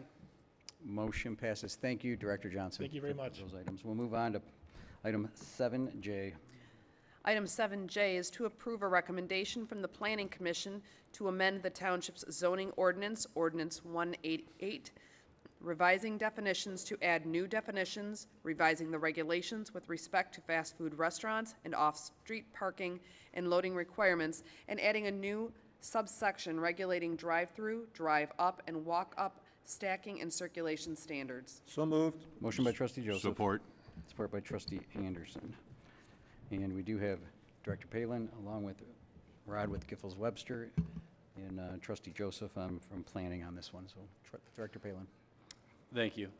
The purpose of this amendment, there was a couple of objectives here. One being that currently the ordinance does not allow for drive-through restaurants to be on an end cap. They would have to be a standalone building. So this proposed amendment would allow it to be on the end cap. Also what it does is adds definitions and standards for distinguishes between drive-up, walk-up, drive-through. As you know, especially with the current pandemic, things have changed. So people are ordering food and goods and services in different ways now. Whether that be you do it on your mobile app, then you go and pick it up versus the traditional you drive through and order. And then now we're even seeing it become more popular with walk-up windows. So it addresses that. And then also, some cleanup and addressing some of the areas where it was lacking when it comes to vehicular and pedestrian circulation and safety. I think that mostly hits on. I don't know if you want to add anything to that. Questions for Director Palin? Trustee Joseph, I'm sure you're going to want to make a comment. Yeah, just wanted to chime in a little bit here. The discussion when Mr. Arroyo brought this to planning was really eye-opening for a lot of the Planning Commission members, and I shared a bit of this with you a few weeks ago in one of my department reports, but the landscape has really changed for a number of these businesses, not only in a COVID environment, but from a sort of point-of-sale issue. Old school drive-throughs where you arrive at the establishment, one microphone, you order your food, you pull up to you pay, and then you pick up. I think everybody has every conceivable app, imaginable, and so the transaction's actually completed in your home. You're now arriving at the business, and you're just you've completed the selection process, you've completed the financial transaction, and now you're just really picking up your product. So what does that look like in terms of how does the business deliver to the customer in the most efficient and safest way? And our ordinance actually got in the way of this. It doesn't provide for walk-up and the proximity and stacking and circulation issues in the parking lot. There's really a lot that goes into just trying to make sure that the business is able to execute their transactions and our residents, their customers are safe. So it was a very interesting conversation on something that you wouldn't normally put a lot of thought into, but there's a lot of work because this subtle change sort of drifted over into a number of ordinances and a number of real prohibitive ventures, if you will, because businesses were required to have substantial stacking and safety and directional signs and overflow capacity and so forth.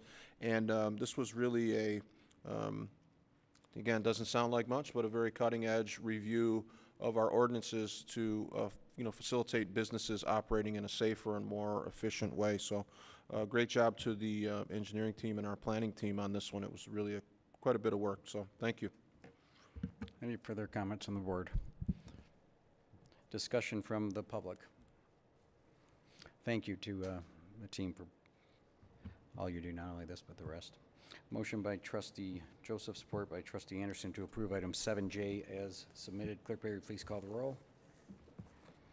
Trustee Joseph. Aye. Trustee Anderson. Aye. Trustee Demink. Aye. Trustee Vosberg. Aye. Treasurer LaFata. Aye. Supervisor Acciavatti. Aye. Clerk Barry, aye. Motion passes. The next one is also in the planning realm. Item 7K.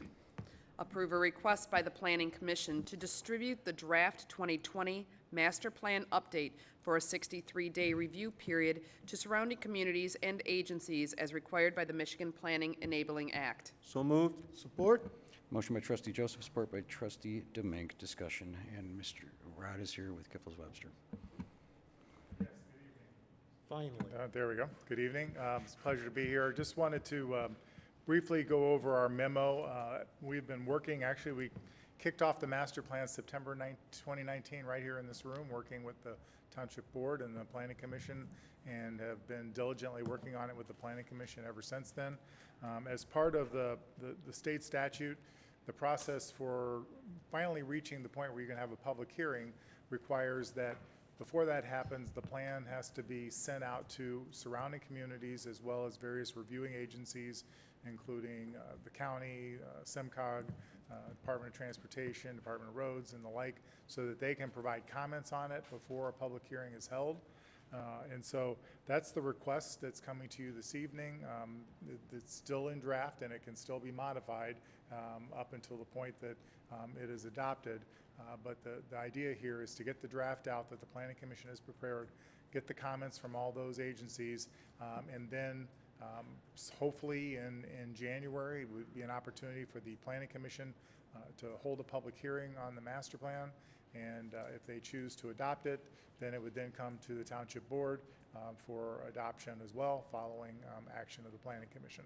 So we've provided you with the summary. I would also indicate that the Planning Commission did throw out the idea of potentially having a joint meeting just to review it before the public hearing if the Township Board is interested.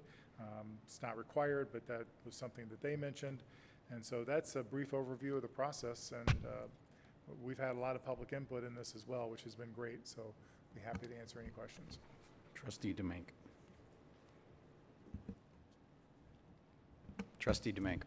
I think this is great. I know this started several years ago. David's worked on this since his tenure on Planning Commission, and Rod and Jonathan, thanks for everything. I'm glad this is finally getting forward. It's been in the works for a long time, and we need this. But great work by everybody. Trustee Vosberg. Thank you. And thank you for all the work on the planning department, everything. I'm looking forward to getting this finalized. Part of the process, the reason you share it is because if neighboring communities have something in their plans that might coordinate with it or not, those are things that we need to know about and they need to know about, correct? Is it set up in a way that they must comment, or is it just if they don't comment, we assume it's okay? Right. According to state statute, they are given 63 days to comment. Township will send out a letter and tell them what that time period is, and if they choose not to comment, then that's fine. There's no requirement to comment. Right. And the other question is, do we bring this to their attention other than sending to them? Do you walk through it with them or request any type of meeting? A letter will be sent to all of these agencies with a link so that they can review the plan. If they ask for additional information, we certainly would be happy to meet with them and provide them with a walkthrough. Many times they do the review. A lot of times their staff will review it and take it to their planning commission and see if they want to make any comments. That's kind of the usual process. Mm-hmm. So, but we're always happy to answer questions. Great. All right, thank you. Trustee Joseph. Just quick question. Do the board members have a draft copy of the master plan? Has that been distributed? Did that get distributed with them? It should have been. It wasn't included in the packet. There was an email that I sent out to all the board members that had a link to the draft document. I see. Okay.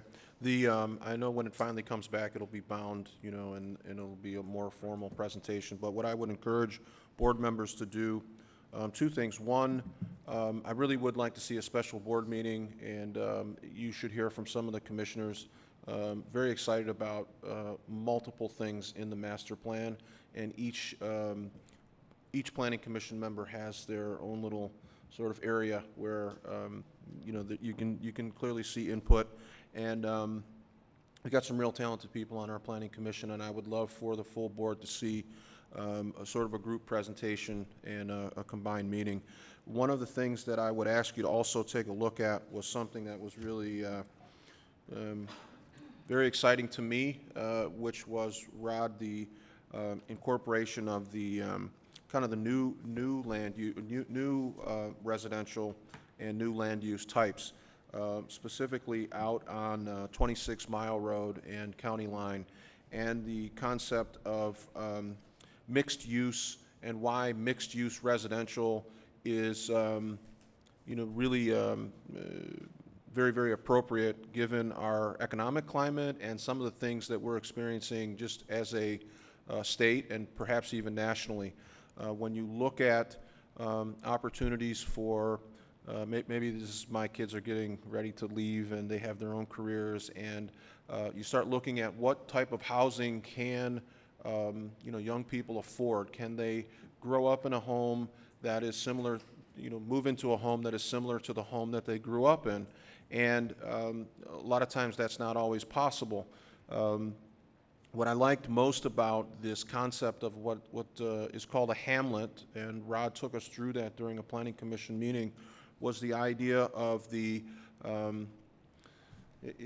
it sounded like a migrant camp, but it was referred to as settlement areas. And so what you're really describing, right? I mean, it was an interesting meeting, but there is small, not so dense areas of mixed-use residential, and the ability to have the blended in a blank landscape that we have out on 26 Mile Road, where you have the retail or the commercial sort of growing together with the mixed-use residential, and the ability to traverse those neighborhoods on foot, on bikes. It is for a lot of people who have lived in Chesterfield a long time, who have expressed a little bit of displeasure, maybe a lot, depending on who you talk to, about the development and overdevelopment and traffic. The hamlet concept and the 26-mile concept really presents a wonderful opportunity to develop the north end of our community in a way that preserves what a lot of people who came out here maybe a few decades ago came out here for. You in essence get the best of both worlds potentially, and as I said, it is a blank palette. It's a blank slate out there. So it's a pretty comprehensive document, but take a look at the hamlet section. I think you'll really appreciate. And the incorporation of the master plan also looked at our Parks and Rec. And Trustee Deming, I know when you handed off planning, you guys were in the middle of trying to get the master plan forward, and it just needed the professional help that we got when we brought in Rod and his team. The master plan now looks more forward. The master plans of past had a very historic sort of presentation to them. There was maybe some slight additions, but generally it was a repeat of this is what's going on in the township, and these are a few new areas.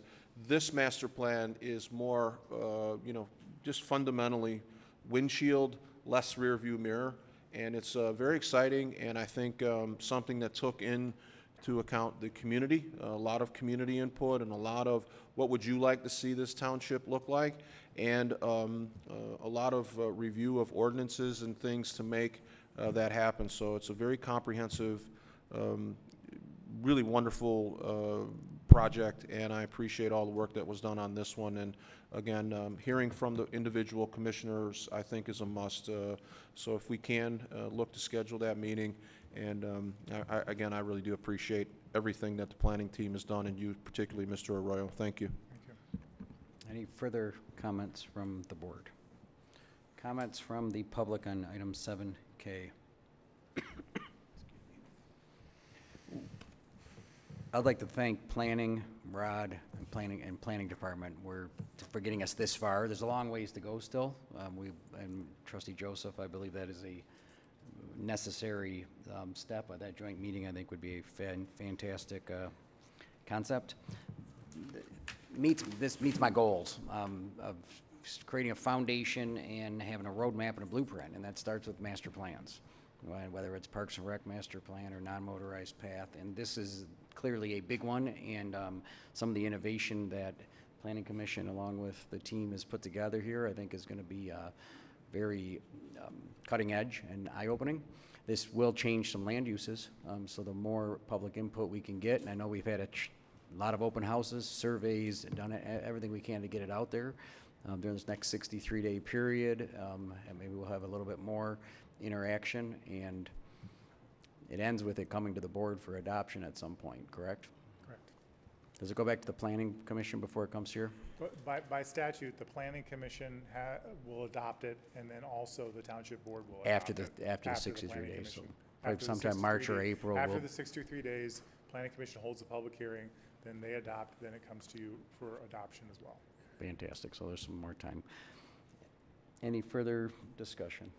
Motion by Trustee Joseph, support by Trustee Demink to approve item 7K as submitted. Clerk Berry, please call the roll. Trustee Joseph. Aye. Trustee Demink. Aye. Trustee Anderson. Aye. Trustee Vosberg. Aye. Treasurer LaFata. Aye. Supervisor Acciavatti. Aye. Clerk Berry, aye. Thank you. Thank you very much. Motion passes. Item 7L. Item 7L is to approve a request from the Treasurer's Office and IT Department to purchase a time block of 100 hours from High Tech at a cost of $10,000 from account 101-228-934. Move to approve. Motion by Treasurer LaFata. Support. Support by Trustee Anderson. Discussion. Trustee Vosberg. Thank you.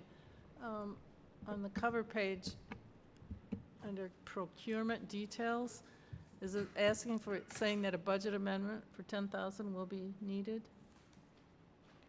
Does that mean that there's nothing left in that? Actually, there is not anything left. Those hours are included in our computer maintenance and line item, where we charge everything to, mostly our service contracts and everything else. With the additional work that has been done and the purchases we've done through laptops and tablets and things like that, that item went over. But Vicki will be making an amendment to that when she does the rest of the amendments. Okay, and a lot of that went over, the new equipment was because the grant through the COVID? Yes, most of that will be So will we be covered. billing this back? Can we Well, bill this part we're going to as treat well? the grant as a revenue, but the expenses is still going to be there as an expense. So you will see it on the revenue part end of it, but there won't be an amendment to the expense part of it. You won't see it coming back into the expense part of it, because you have to show your revenue coming in and you have to show your expenses coming out. So those additional expenses will stay in the expense account. But you'll see an additional revenue from the CARES Act coming in. For this 10,000 or Yeah, yeah. close to it, whatever it might be. Okay, so it's kind of a neutral Yeah. from our perspective. Mm-hmm. Not as taxpayers, we still paid for it somewhere, Yeah. but not here. All right, thank you. Any further comments from the board? Comments from the public? Motion by Treasurer LaFata, support by Trustee Anderson to approve item 7L. Clerk Berry, please call the roll. Treasurer LaFata. Aye. Trustee Anderson. Aye. Trustee Joseph. Aye. Trustee Demink. Aye. Trustee Vosberg. Supervisor Acciavatti. Aye. Clerk Berry, aye. Motion passes. Item 7M. Item 7M is to recommend ratification of a 3-year labor agreement for 2020 through 2022 between Chesterfield Township and MAPE-Technical Unit as tentatively agreed to by the parties and ratified by the MAPE-Technical Unit membership on October 5th, 2020. Do I have a motion? So moved. Trustee Joseph, motion by Trustee Joseph. Support? Support by Trustee Demink. Director Duchesne is here if you would like to give a quick overview of, or if you would like Quickly, to answer any questions. Members of the board, the unit approached us in February of this year, and their request was to divide an existing unit group into 2 more specific community of interest. They felt they would be better represented in negotiations with the township in doing so. We are recommending it because the advantages are that, of course, the employees feel that they have a better body of interest that they can represent to the township and it's more consistent and thoughtful on their part. On our part, it is, the disadvantage is just we have another bargaining unit. In this particular contract, no other terms have changed, no terms of increases, salaries. It is clearly a split. We did speak to Merck, we talked to Labor Council, and actually I did meet with the state union president about this, and I see no reason not to recommend it to the board at this time. Discussion from the board. Trustee Joseph.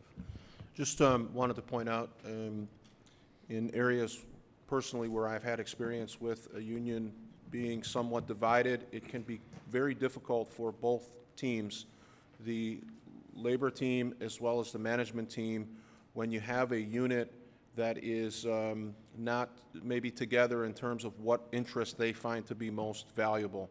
So it doesn't mean that the taxpayers are going to have to now negotiate with two separate units, and there's going to be requests, increased demand. Sometimes the requests are just different. Sometimes the negotiating items for a particular unit, some members may feel that wages are a certain priority, and so others may feel that the, I don't know, whatever other, negotiated items.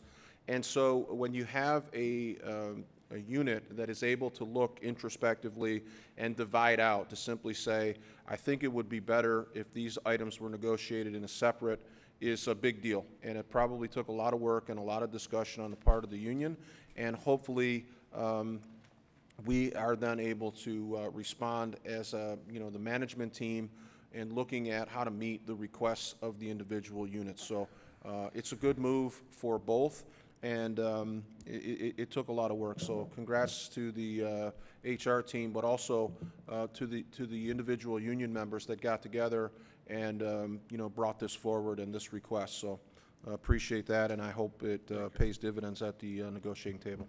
Clerk Barry. I'd like to thank the Director Duchesne for bringing this forward to us. This particular unit, I think what has happened is it's just kind of grown to the point that it really honestly from the beginning never made a whole lot of sense to me, the collection of people that were in that unit. It always seemed as if there was a natural separation that should have already taken place, but at the time the unit wasn't, I don't think, large enough, and what it's done is it's grown and it's developed just as the township has developed over the last 8 years that I've been here, and I think that it makes complete sense that these particular functions or of these particular jobs be separated into two separate units. I think it'll make it easier for us to negotiate. As Trustee Joseph said, they have, I think, distinctly different interests. That makes sense. There's two different classifications. I don't see any downside to this. I know our executive summary says that the disadvantage is that we have to bargain with an additional labor group, but and publish a separate collective bargaining agreement.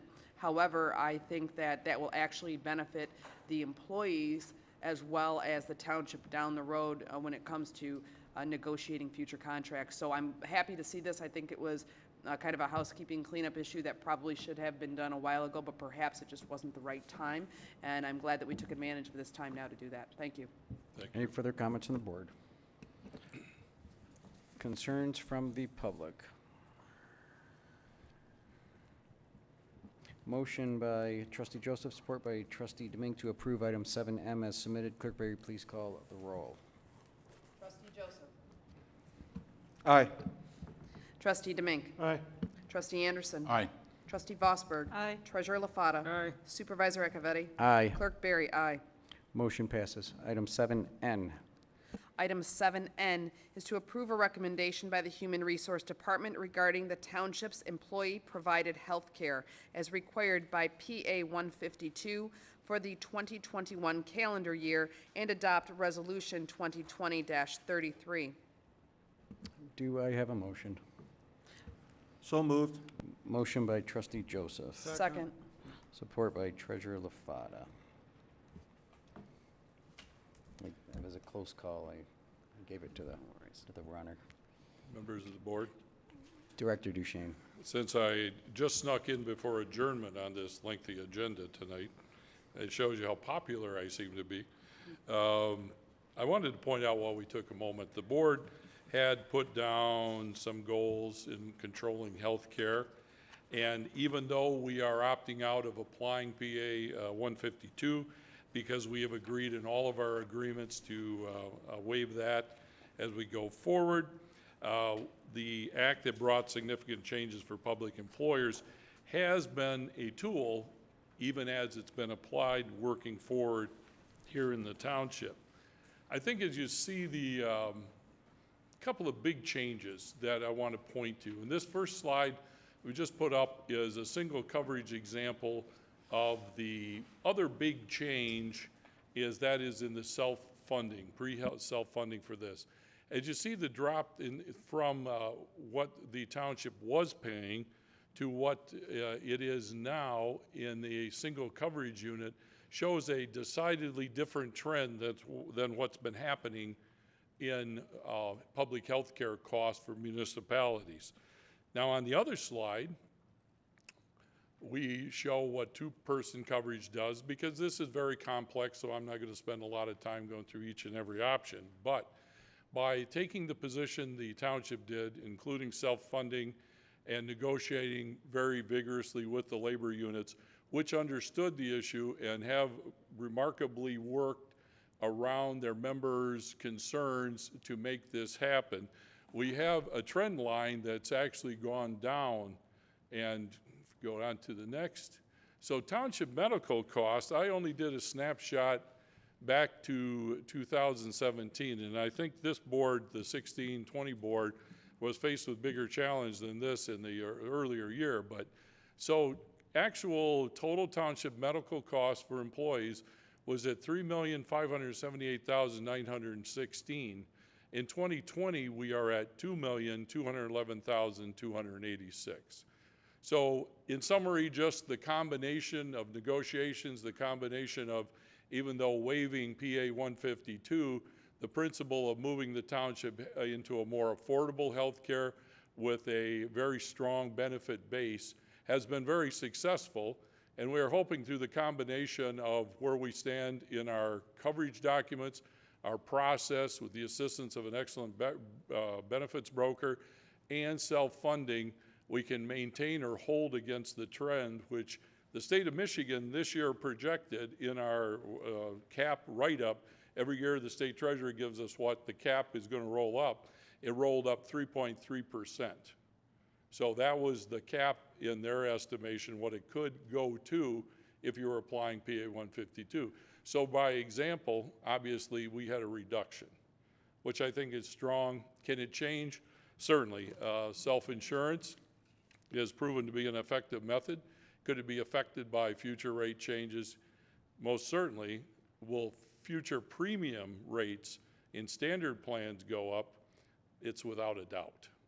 So I think we do have some unexpected things, but with a healthy reinsurance program and the cooperation of the employees, and I contribute this much success to the existing board and the actions you took, and hopefully we can maintain this pace, at least continue the trend where we manage healthcare costs in this manner.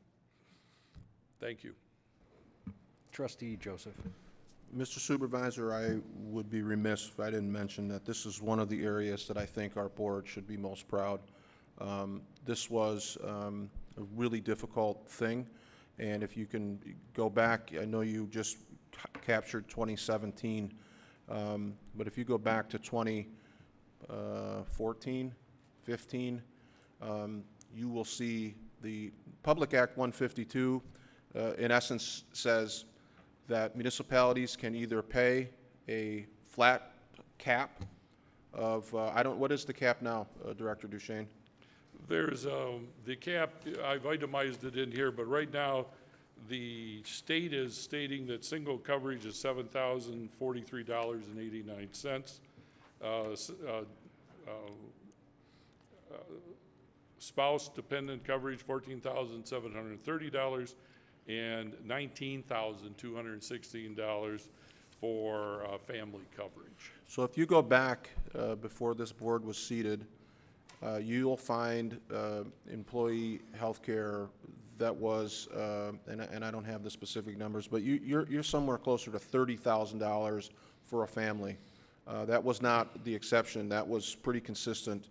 And one of the things that this board identified was trying to get a handle on healthcare costs.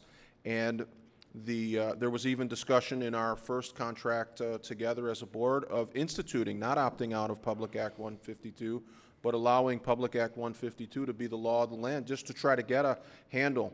It required a lot of negotiation from the employees at that time. It would have been a tremendous burden on our employees, but also being mindful of the balance to the taxpayer. So it was a very difficult period. But in order to opt out, we need a supermajority on the board. In order to opt out of Public Act 152, which says we either impose the hard cap or an 80-20 employer-employee split, those discussions are no longer necessary anymore. We have brought the costs in line without putting tremendous hardship or burdens on our employees, and that is a real trick. That is really something that, you know, in spite of all of the disagreements and problems that we've had as a board, being able to bring healthcare costs in line, and every contract we hear, the taxpayer's biggest expense are the staff and our employees. It represents about 85% of the budget in most instances, and their healthcare benefits are a huge part of that. So working cooperatively as a board, we've literally saved millions of dollars in healthcare, and it is a testament to the relationship we have with our employee unions. It hasn't always been that cooperative, and this is an area where it's a true win-win. So thanks to the HR team as well as our employee unions. Thank you. Any further comments from the board? One from me.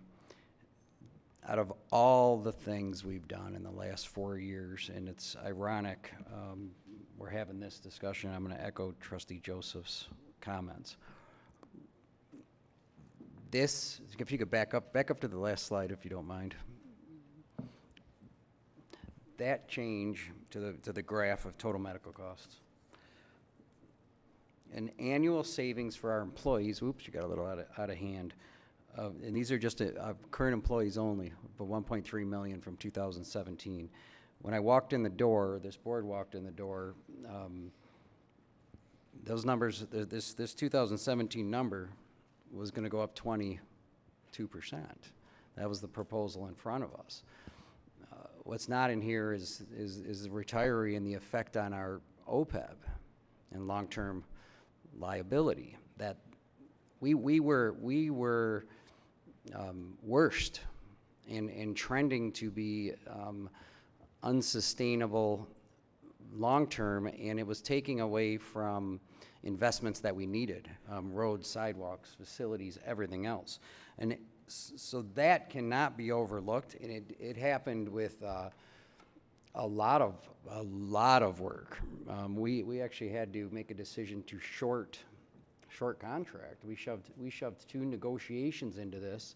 We had some very heated, difficult discussions of how we get this done without harming our employees.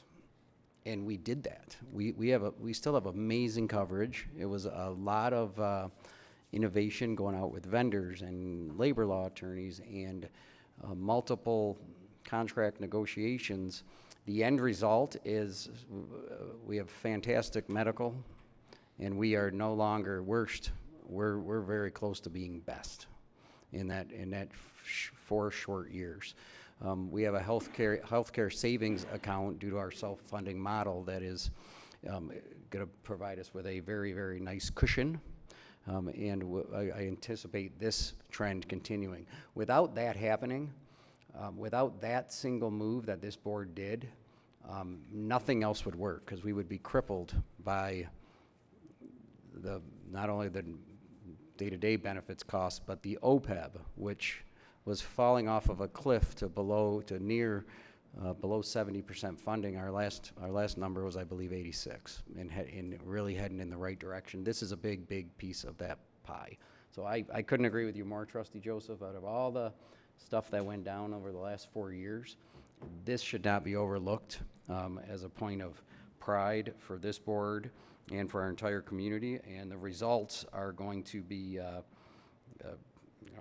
this is how you can end up with continued very competitive low tax structure, continued very competitive low water rates, and park improvements and sidewalks and all the other road improvements that we need. So proud of a lot of things. This is probably the most important one, and maybe not the, definitely not the, and the most difficult one to follow through.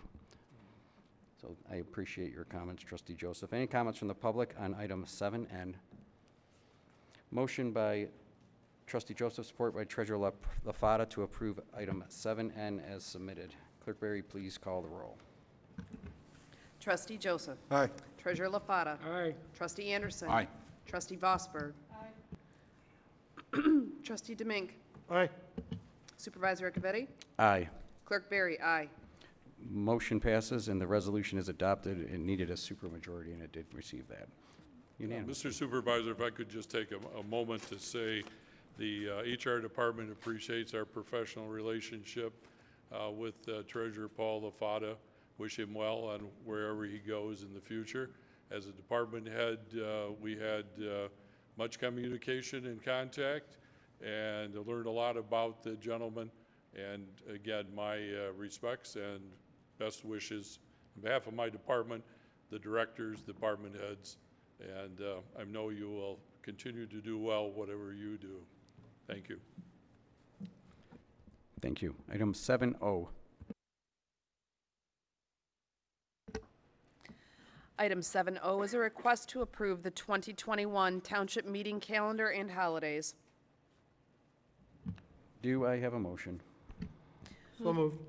Support. Motion by Trustee Demink, support by Trustee Vosberg. Discussion. Clerk Berry. Thank you, Mr. Supervisor. In reviewing the calendar, there's just a couple of things. As you know, the clerk's office prepares the calendar every year for consideration by the board, and I'd just like to point out a couple of things with the calendar and ask for one, I'd like the board to consider one amendment to the calendar. The first thing that I'd like to point out is that we do have 3 highlighted areas on the calendar for possible election days. These are the potential election days that are set by statute. Every year there is the possibility of 3 potential election dates that is allowed by state law, and so we wanted to make those known to you in the event that elections are called next year. We do know that there will be, at a minimum, 2 elections next year, a primary and a general election, to fill the vacancy that has resulted from, or we anticipate being the result of the vacancy of Senator Lucido, who was elected to the Macomb County Prosecutor's position. So we will have a special Senate election, a primary, as well as a general election that we anticipate having next year. There may also be some ballot initiatives that have been discussed that we may see as well. So it is very likely that those election dates, at least 2 of them, will in fact be utilized. Also, so we're very grateful that the board changed the historical dates that we used to have meetings on to the 2nd and 4th Wednesdays. That worked out very, very well this year for election planning and implementation of everything that we needed to do with regards to that and administration. So thank you to the board very much. I think the 2nd and 4th Tuesdays are working out very well from that perspective with regards to elections. So the item that the issue that I'd like to bring up to the board for consideration is in the month of December. On that calendar, you will see that we have a township board meeting that is slated for December the 28th, and that is between 2 closures of the township offices and right in the middle of the holiday season between Christmas and New Year. Would like to see if the board would be willing to entertain the alteration of this calendar to actually remove that meeting of December the 28th. So there would be 1 board meeting in the month of December, and then any business that would need to be conducted for the balance of that month, we could manage on kind of an as-come basis and perhaps schedule an additional special meeting if it's necessary at that time. But I think that 28th meeting is problematic from a number of perspectives, and would wonder, just consideration by the board and discussion, if they would be willing to remove that meeting, and then we can manage it down the road. don't know if that was a question for the Yes. motion maker. Maybe we'll discuss first. Trustee Joseph. I would propose that we move the meeting from the, whatever it is, the 28th, rather, just go the week before to the 21st. The difficulty I have with going into the new year is we run into a lot of things year-end that departments like to bring to the board, and I don't want to go, what would in essence be an entire month without a board meeting. To wrap up year-end things, we could just do it the week before Christmas, and the offices don't close until the later on that week. So the 21st, I think, could satisfy year-end things. I anticipate it'd be a quick meeting, but sometimes you have departments that come in with last-minute things, budget issues and so forth. So if we're going to amend the December calendar, I propose approving the calendar with the board meeting in December, the second board meeting moved from the 28th through the 21st. I am comfortable with that course of action. That'll put 1 week in between the meetings in December. There is a lot of stuff that goes on in December, so I'm comfortable having it there. And when it gets closer, if it comes out where there's just nothing on it, we can get it done on the 14th and still pay the bills. We can deal with it at that point, but that makes perfect sense, and it only works because there's no planning commission meeting on that day. Trustee Vosberg. Thank you. I have a question. Am I looking at this properly? There's only one board meeting in February and one in August?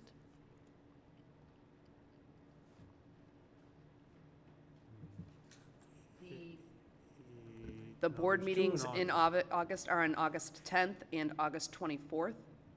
And the board meetings Oh, I see that, yeah, okay. But what about February? in February, it looks like there was an oversight in that the board meeting would be The 9th. the 9th of February, which was omitted, so that needs to be added in there. It would be the February 9th and the 23rd.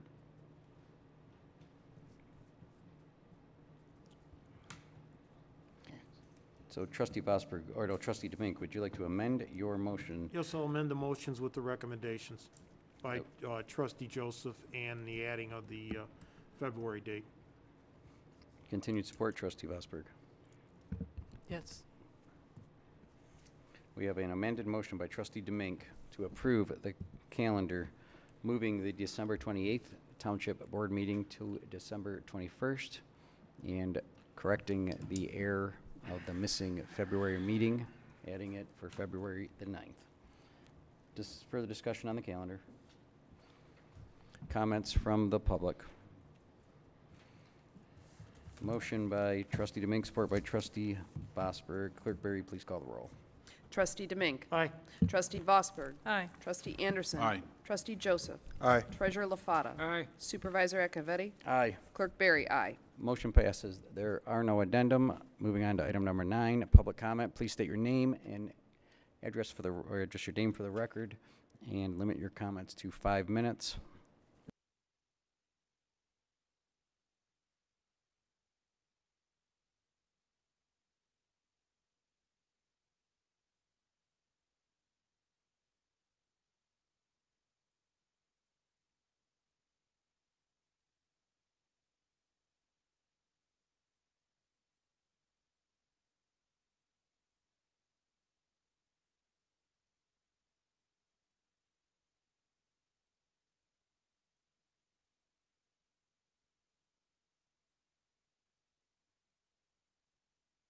We're good. We got it up here. She said to hang on. Go ahead. We have it up here. Okay.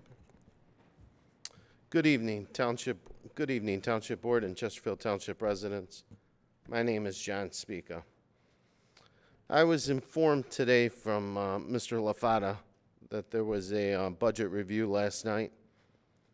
I didn't see any posting or any email notification of the budget review.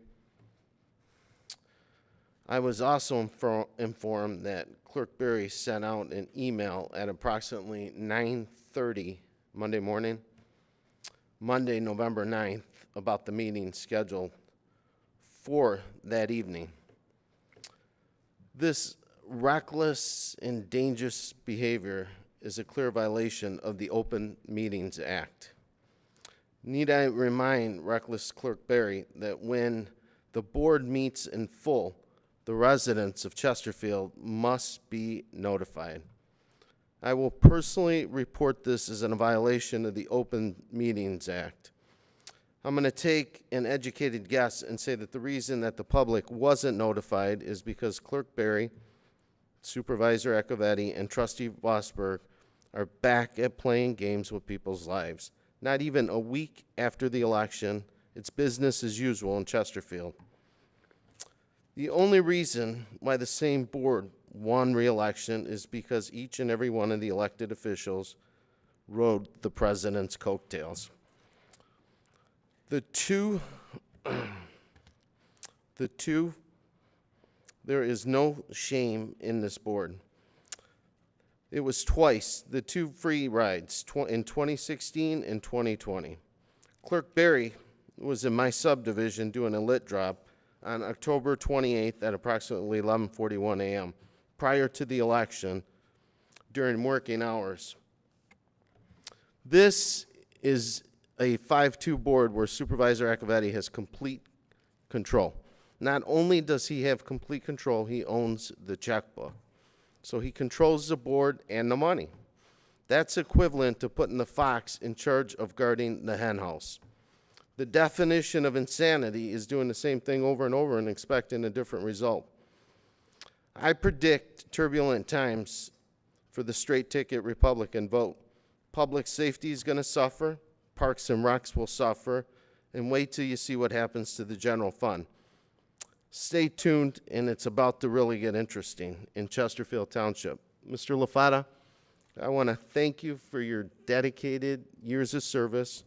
I want to thank you for showing up every morning, and I want to thank you for closing the building at night. I also want to thank you how gracious and nice that you were to the employees of Chesterfield Township. I've said it before, and I will continuously say this, that corporations pay big money to bring somebody like you in. You did your job. You did it well. Unfortunately, you got caught in what I call dirty politics.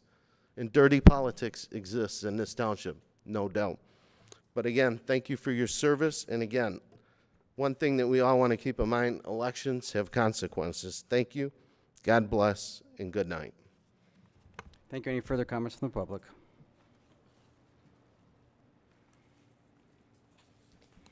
Terry Weston, 28605 Wales Drive. I just came up to say congratulations to everyone that made it through election, and to let you know that if you know of any veteran that's in need during this holiday season, please let me know. I am a commissioner now, and we are taking names and trying to help out as many veterans and veterans' families as we can help. I have some cards that I'll leave at the township. But again, if you know any veterans or veterans' family in need, please let me know. I'd be happy to help them. Thank you. Thank you. Any further comments from the public? Bring it up to, oh, here we got one more.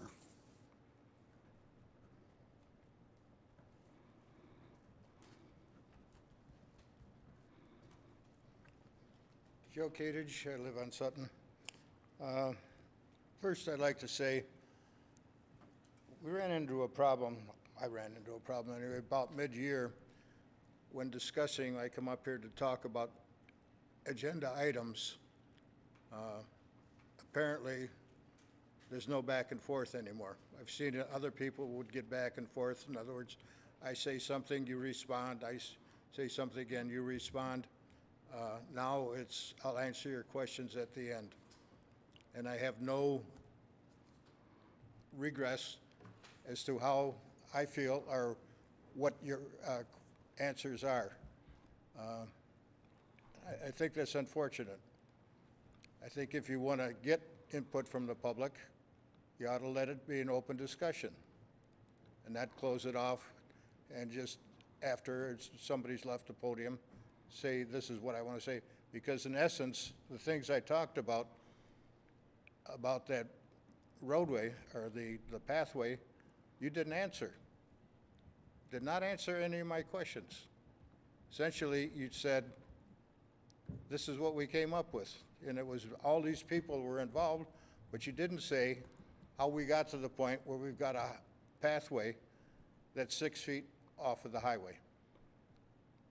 And for that, I'd like to offer, for future problems, or future projects, you set out something that says, give us some options. Before they put anything on paper, just have them give you a few options of what they could do. And they can give you basic quotes, or not even quotes, ballpark prices as to what it would be. And if you'd have put that one out saying, make this safe like the rest of the pathways, you'd have gotten an option with that maybe 20 feet off the highway and what it would cost. And you'd end up with something that's worthwhile. Paying $250,000 for this does not meet my standards. I don't think it would meet safety standards either. And if you look at that thing, again, where you come onto Sutton Road, because there's a curved part of the highway that goes onto Sutton, you're probably a foot off of that pathway. The other suggestion I would have is have somebody, when they get these things, any project, go out at the site and look at the site. If not, have them do some graphics on it and bring it to the board before you determine which way you want to go on this. Not just put it out there and say, give me a bid, okay, that's good, and this is what settles it. A good example of this is what happened on Miller Court when you put that lift station in. Ended up with the control panel, which was about, what, 8 feet wide, 8 feet high, on somebody's front lawn. Cost $35,000 to get it moved. Now, if somebody to put together the plans and looked at the plans, gone to the site and looked at it, they said, wait a minute, this isn't right, we can't accept that. Just a suggestion. There's a lot of stuff out there that could be done right, just asking for different bids, asking for different ideas. Thank you. Thank you. Any further comments from the public?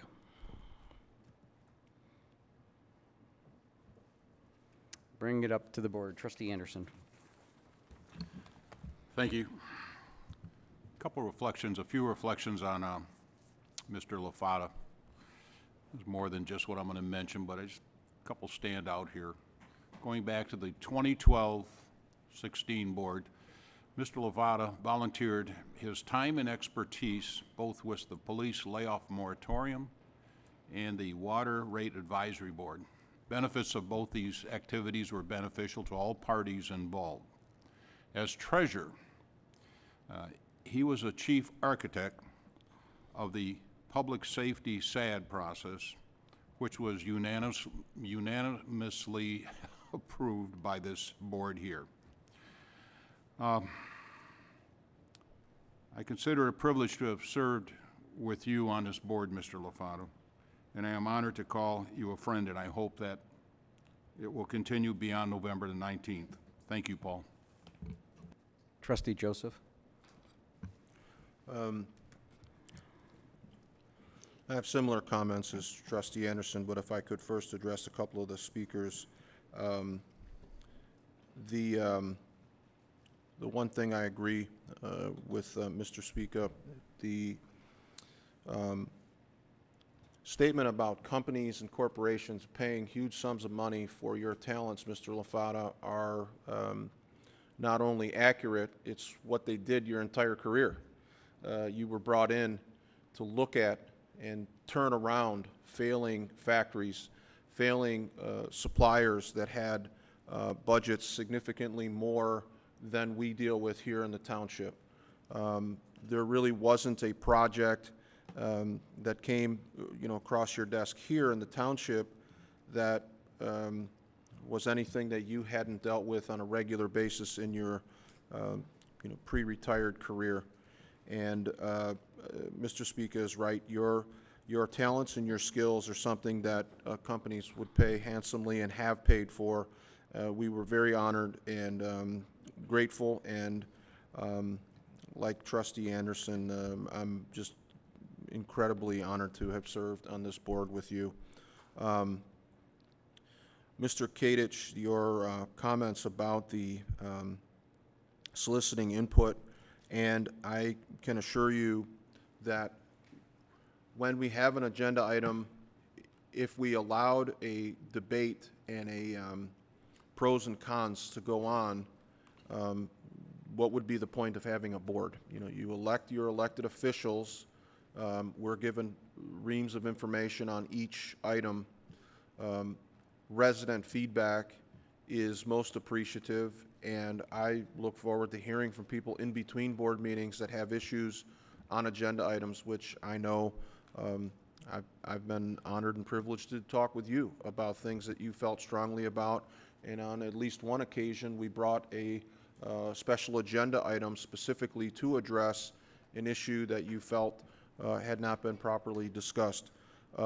I think this board has always been open if an agenda item seems to have more information that's needed to hit the pause button. We've developed entire special board meetings or work groups around the individual items. So when that's necessary and it's clear, but as somebody who talks more than anybody else on this board, I'm pretty satisfied that individuals are given an opportunity to express themselves, and I hope that that continues. In closing, I just want to echo again the sentiments of Trustee Anderson. It was a very, very sad day for me, the primary results, and knowing that Treasurer Lafada's term here was over. It was very disheartening to see during the campaign season some of the things that were lobbed against him and myself and Trustee Anderson. It was, as Mr. Speaker pointed out, some pretty dirty things, and unfortunately there's not much of a redress there. That is water under the bridge, and since August and moving forward, I think even at Treasurer Lafada's insistence, as he's sat down and talked with me, and I've gone to him for advice, not just political advice, but just he's been around the world, and he's a very wise and humble guy. And if you're fortunate enough to have somebody like that in your world as a friend, you'd be foolish not to take his advice. And so talking with him about just personal things and strategizing my involvement on this board and as a trustee, I am very encouraged and appreciate his, again, very sage advice. There is a lot of work to be done. We talked about them today, our master plan, and some of the things going forward there are really critical, and to get completely jaded over what happened to him in the primary would be a mistake. So trying to focus in a positive way, in a solution-focused way, is really our only way forward. It makes the most sense. It is what the voters put us here for. Certainly there is a strong argument regarding the presidential coattails, which just means that on at least the Republican side, the primary was where the war was really fought, and I guess all is fair there. So can't really speak to the presidential coattails. I was on the receiving side of them, having worked extremely hard during President Obama's first term, which was historic in this country and certainly in this county. I didn't feel like I was the sixth place finisher that year. I really felt that I had stacked up nicely against my opponents, but the national election spotlight and the coattails of President Obama were quite long that year, so there was nothing to cry about. That's just how it goes. So again, looking forward to the next 4 years, and just in complete appreciation for not only the voters' return, allowing me to return, but the opportunity to serve with you, Mr. Lafada, is something that I will take with me forever, and I appreciate you very much. Thank you. Trustee Vosberg. Thank you, Mr. Supervisor. I have three things I'd like to bring up. My first one is that I believe insanity is saying the same thing over and over. And then I'd like to transition to thanking Treasurer Lafada. I truly appreciate the service that you gave to us. And one of the things that was very easy for me every meeting was to be able to approve the payment of the bills, knowing that you had gone above and beyond to make sure that they were all matched up with the purchase orders and everything else that we had to do, and when there were problems, you brought it up, and I appreciate that. And my last thing is tomorrow is Veterans Day, and I want to thank all the military veterans for their service to our country, and that also includes Mr. LaFata, so thank you. Trustee Demink. First of all, I'd like to express my condolences to the family of Joyce Jordan. Joyce was a longtime resident of the township. She passed away over the weekend at 99. Her and her daughter Kay ran Bob's Ace Hardware on Gratiot north of 23. Longtime business, friend of my family for years.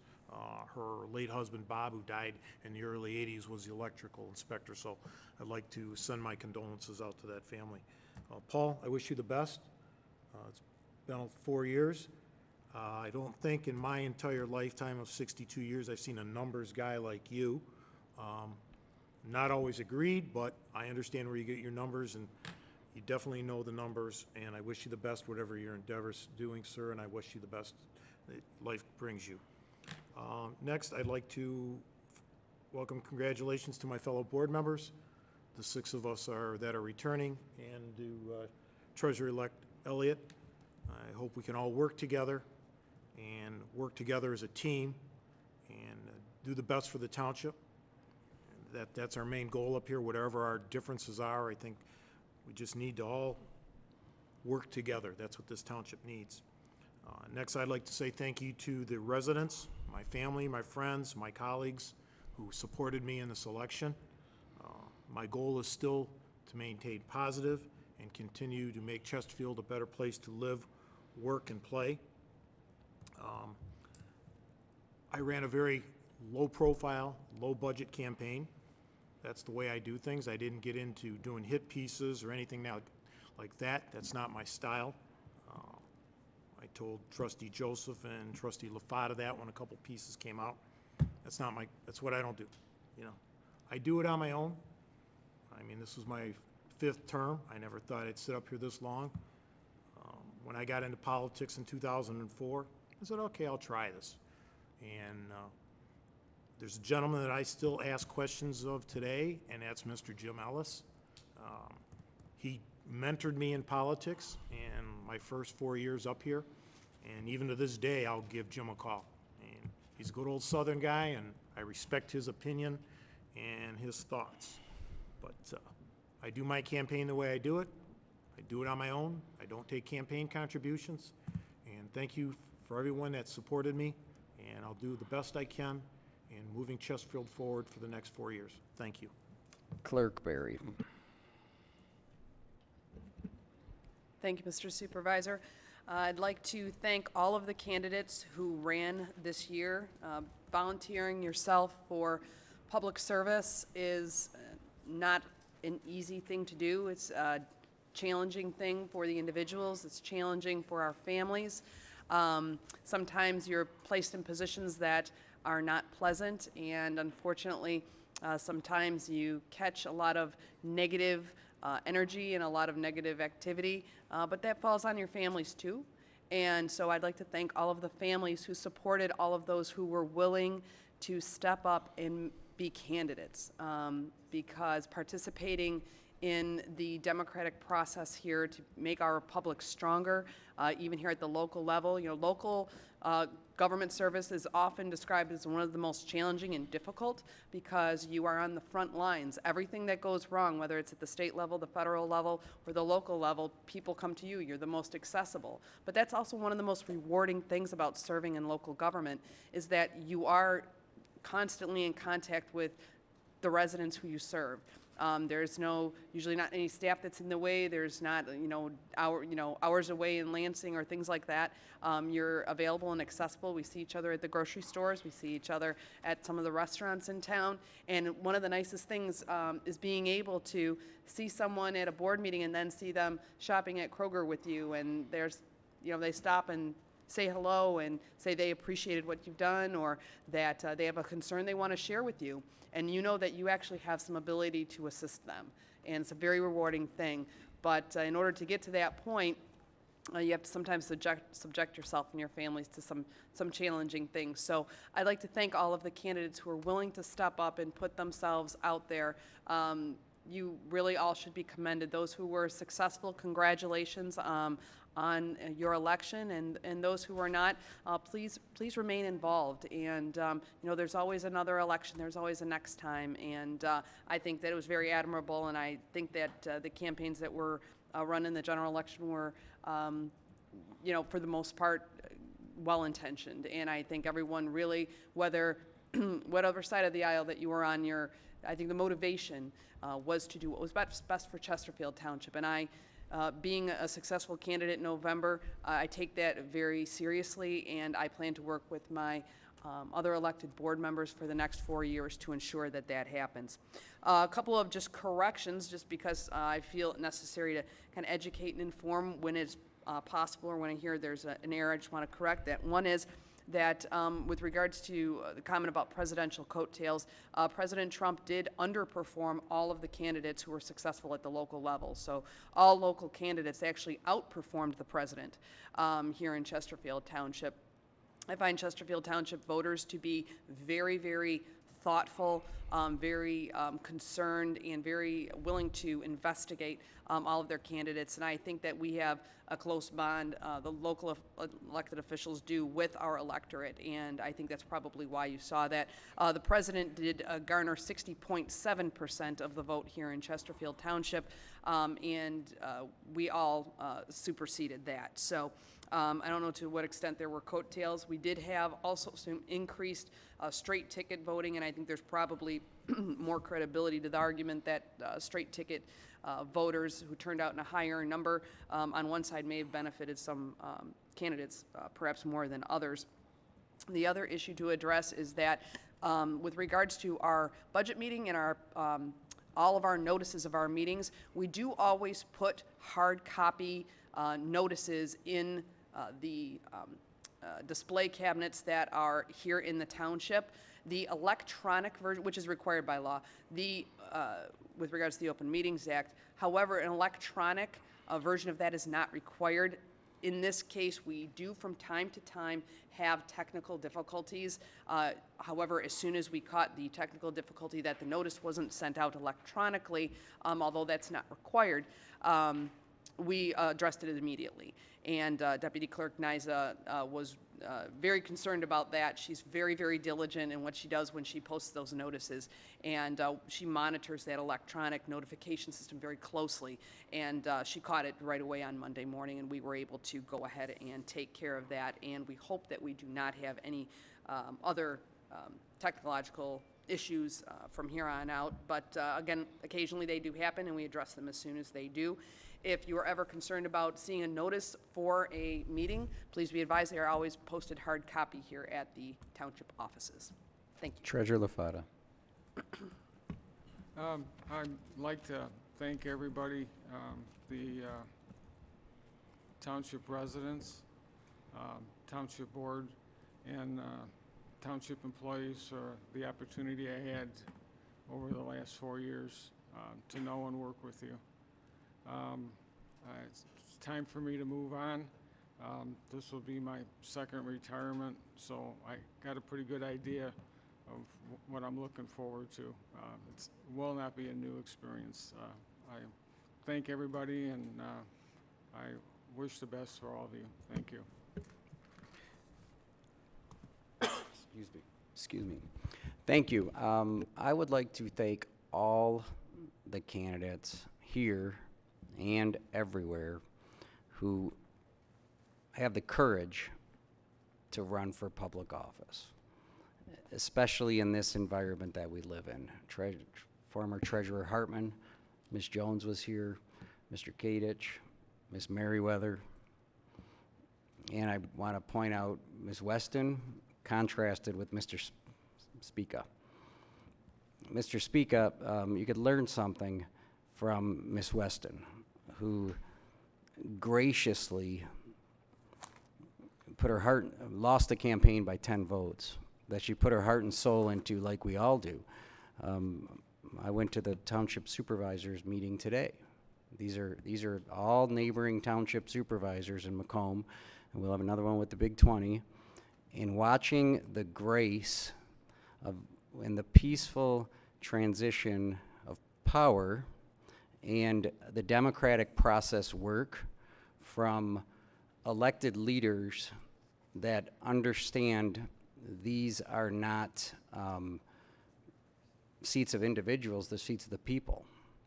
So, Mr. Speaker, your type of behavior here, and I normally would never even stoop to acknowledge it, but I just cannot understand or believe what you're spewing after an election. That is not welcome in the political process. I understand you have freedom to speech, to show up and spew the lies, rhetoric, and divisiveness.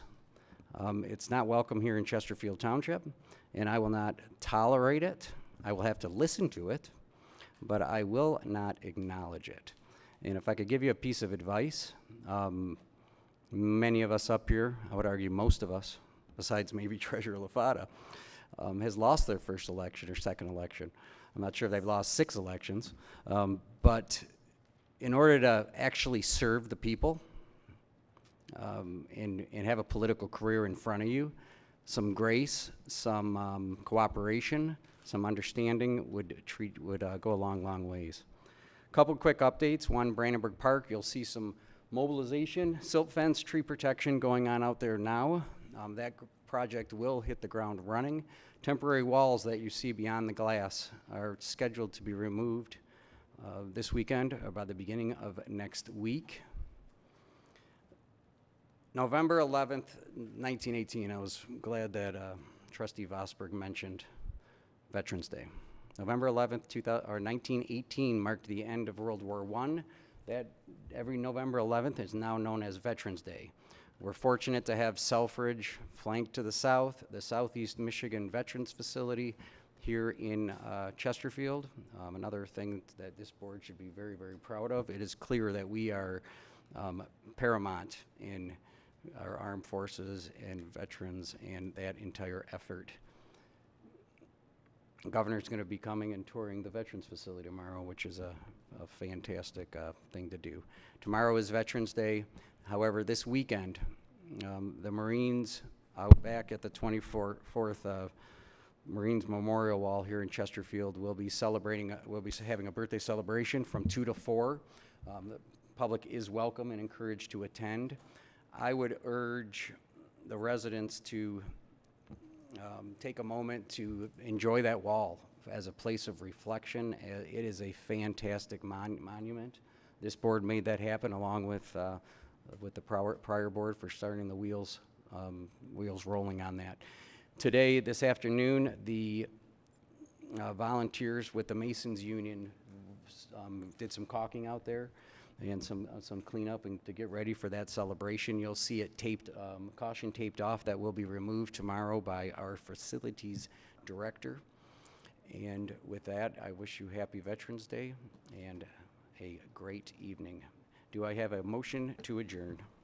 So moved. Motion by Trustee Joseph, support by Clerk Barry to adjourn. All those in favor signify by saying aye. Aye. Opposed by saying nay. We are adjourned at 9:33 p.m.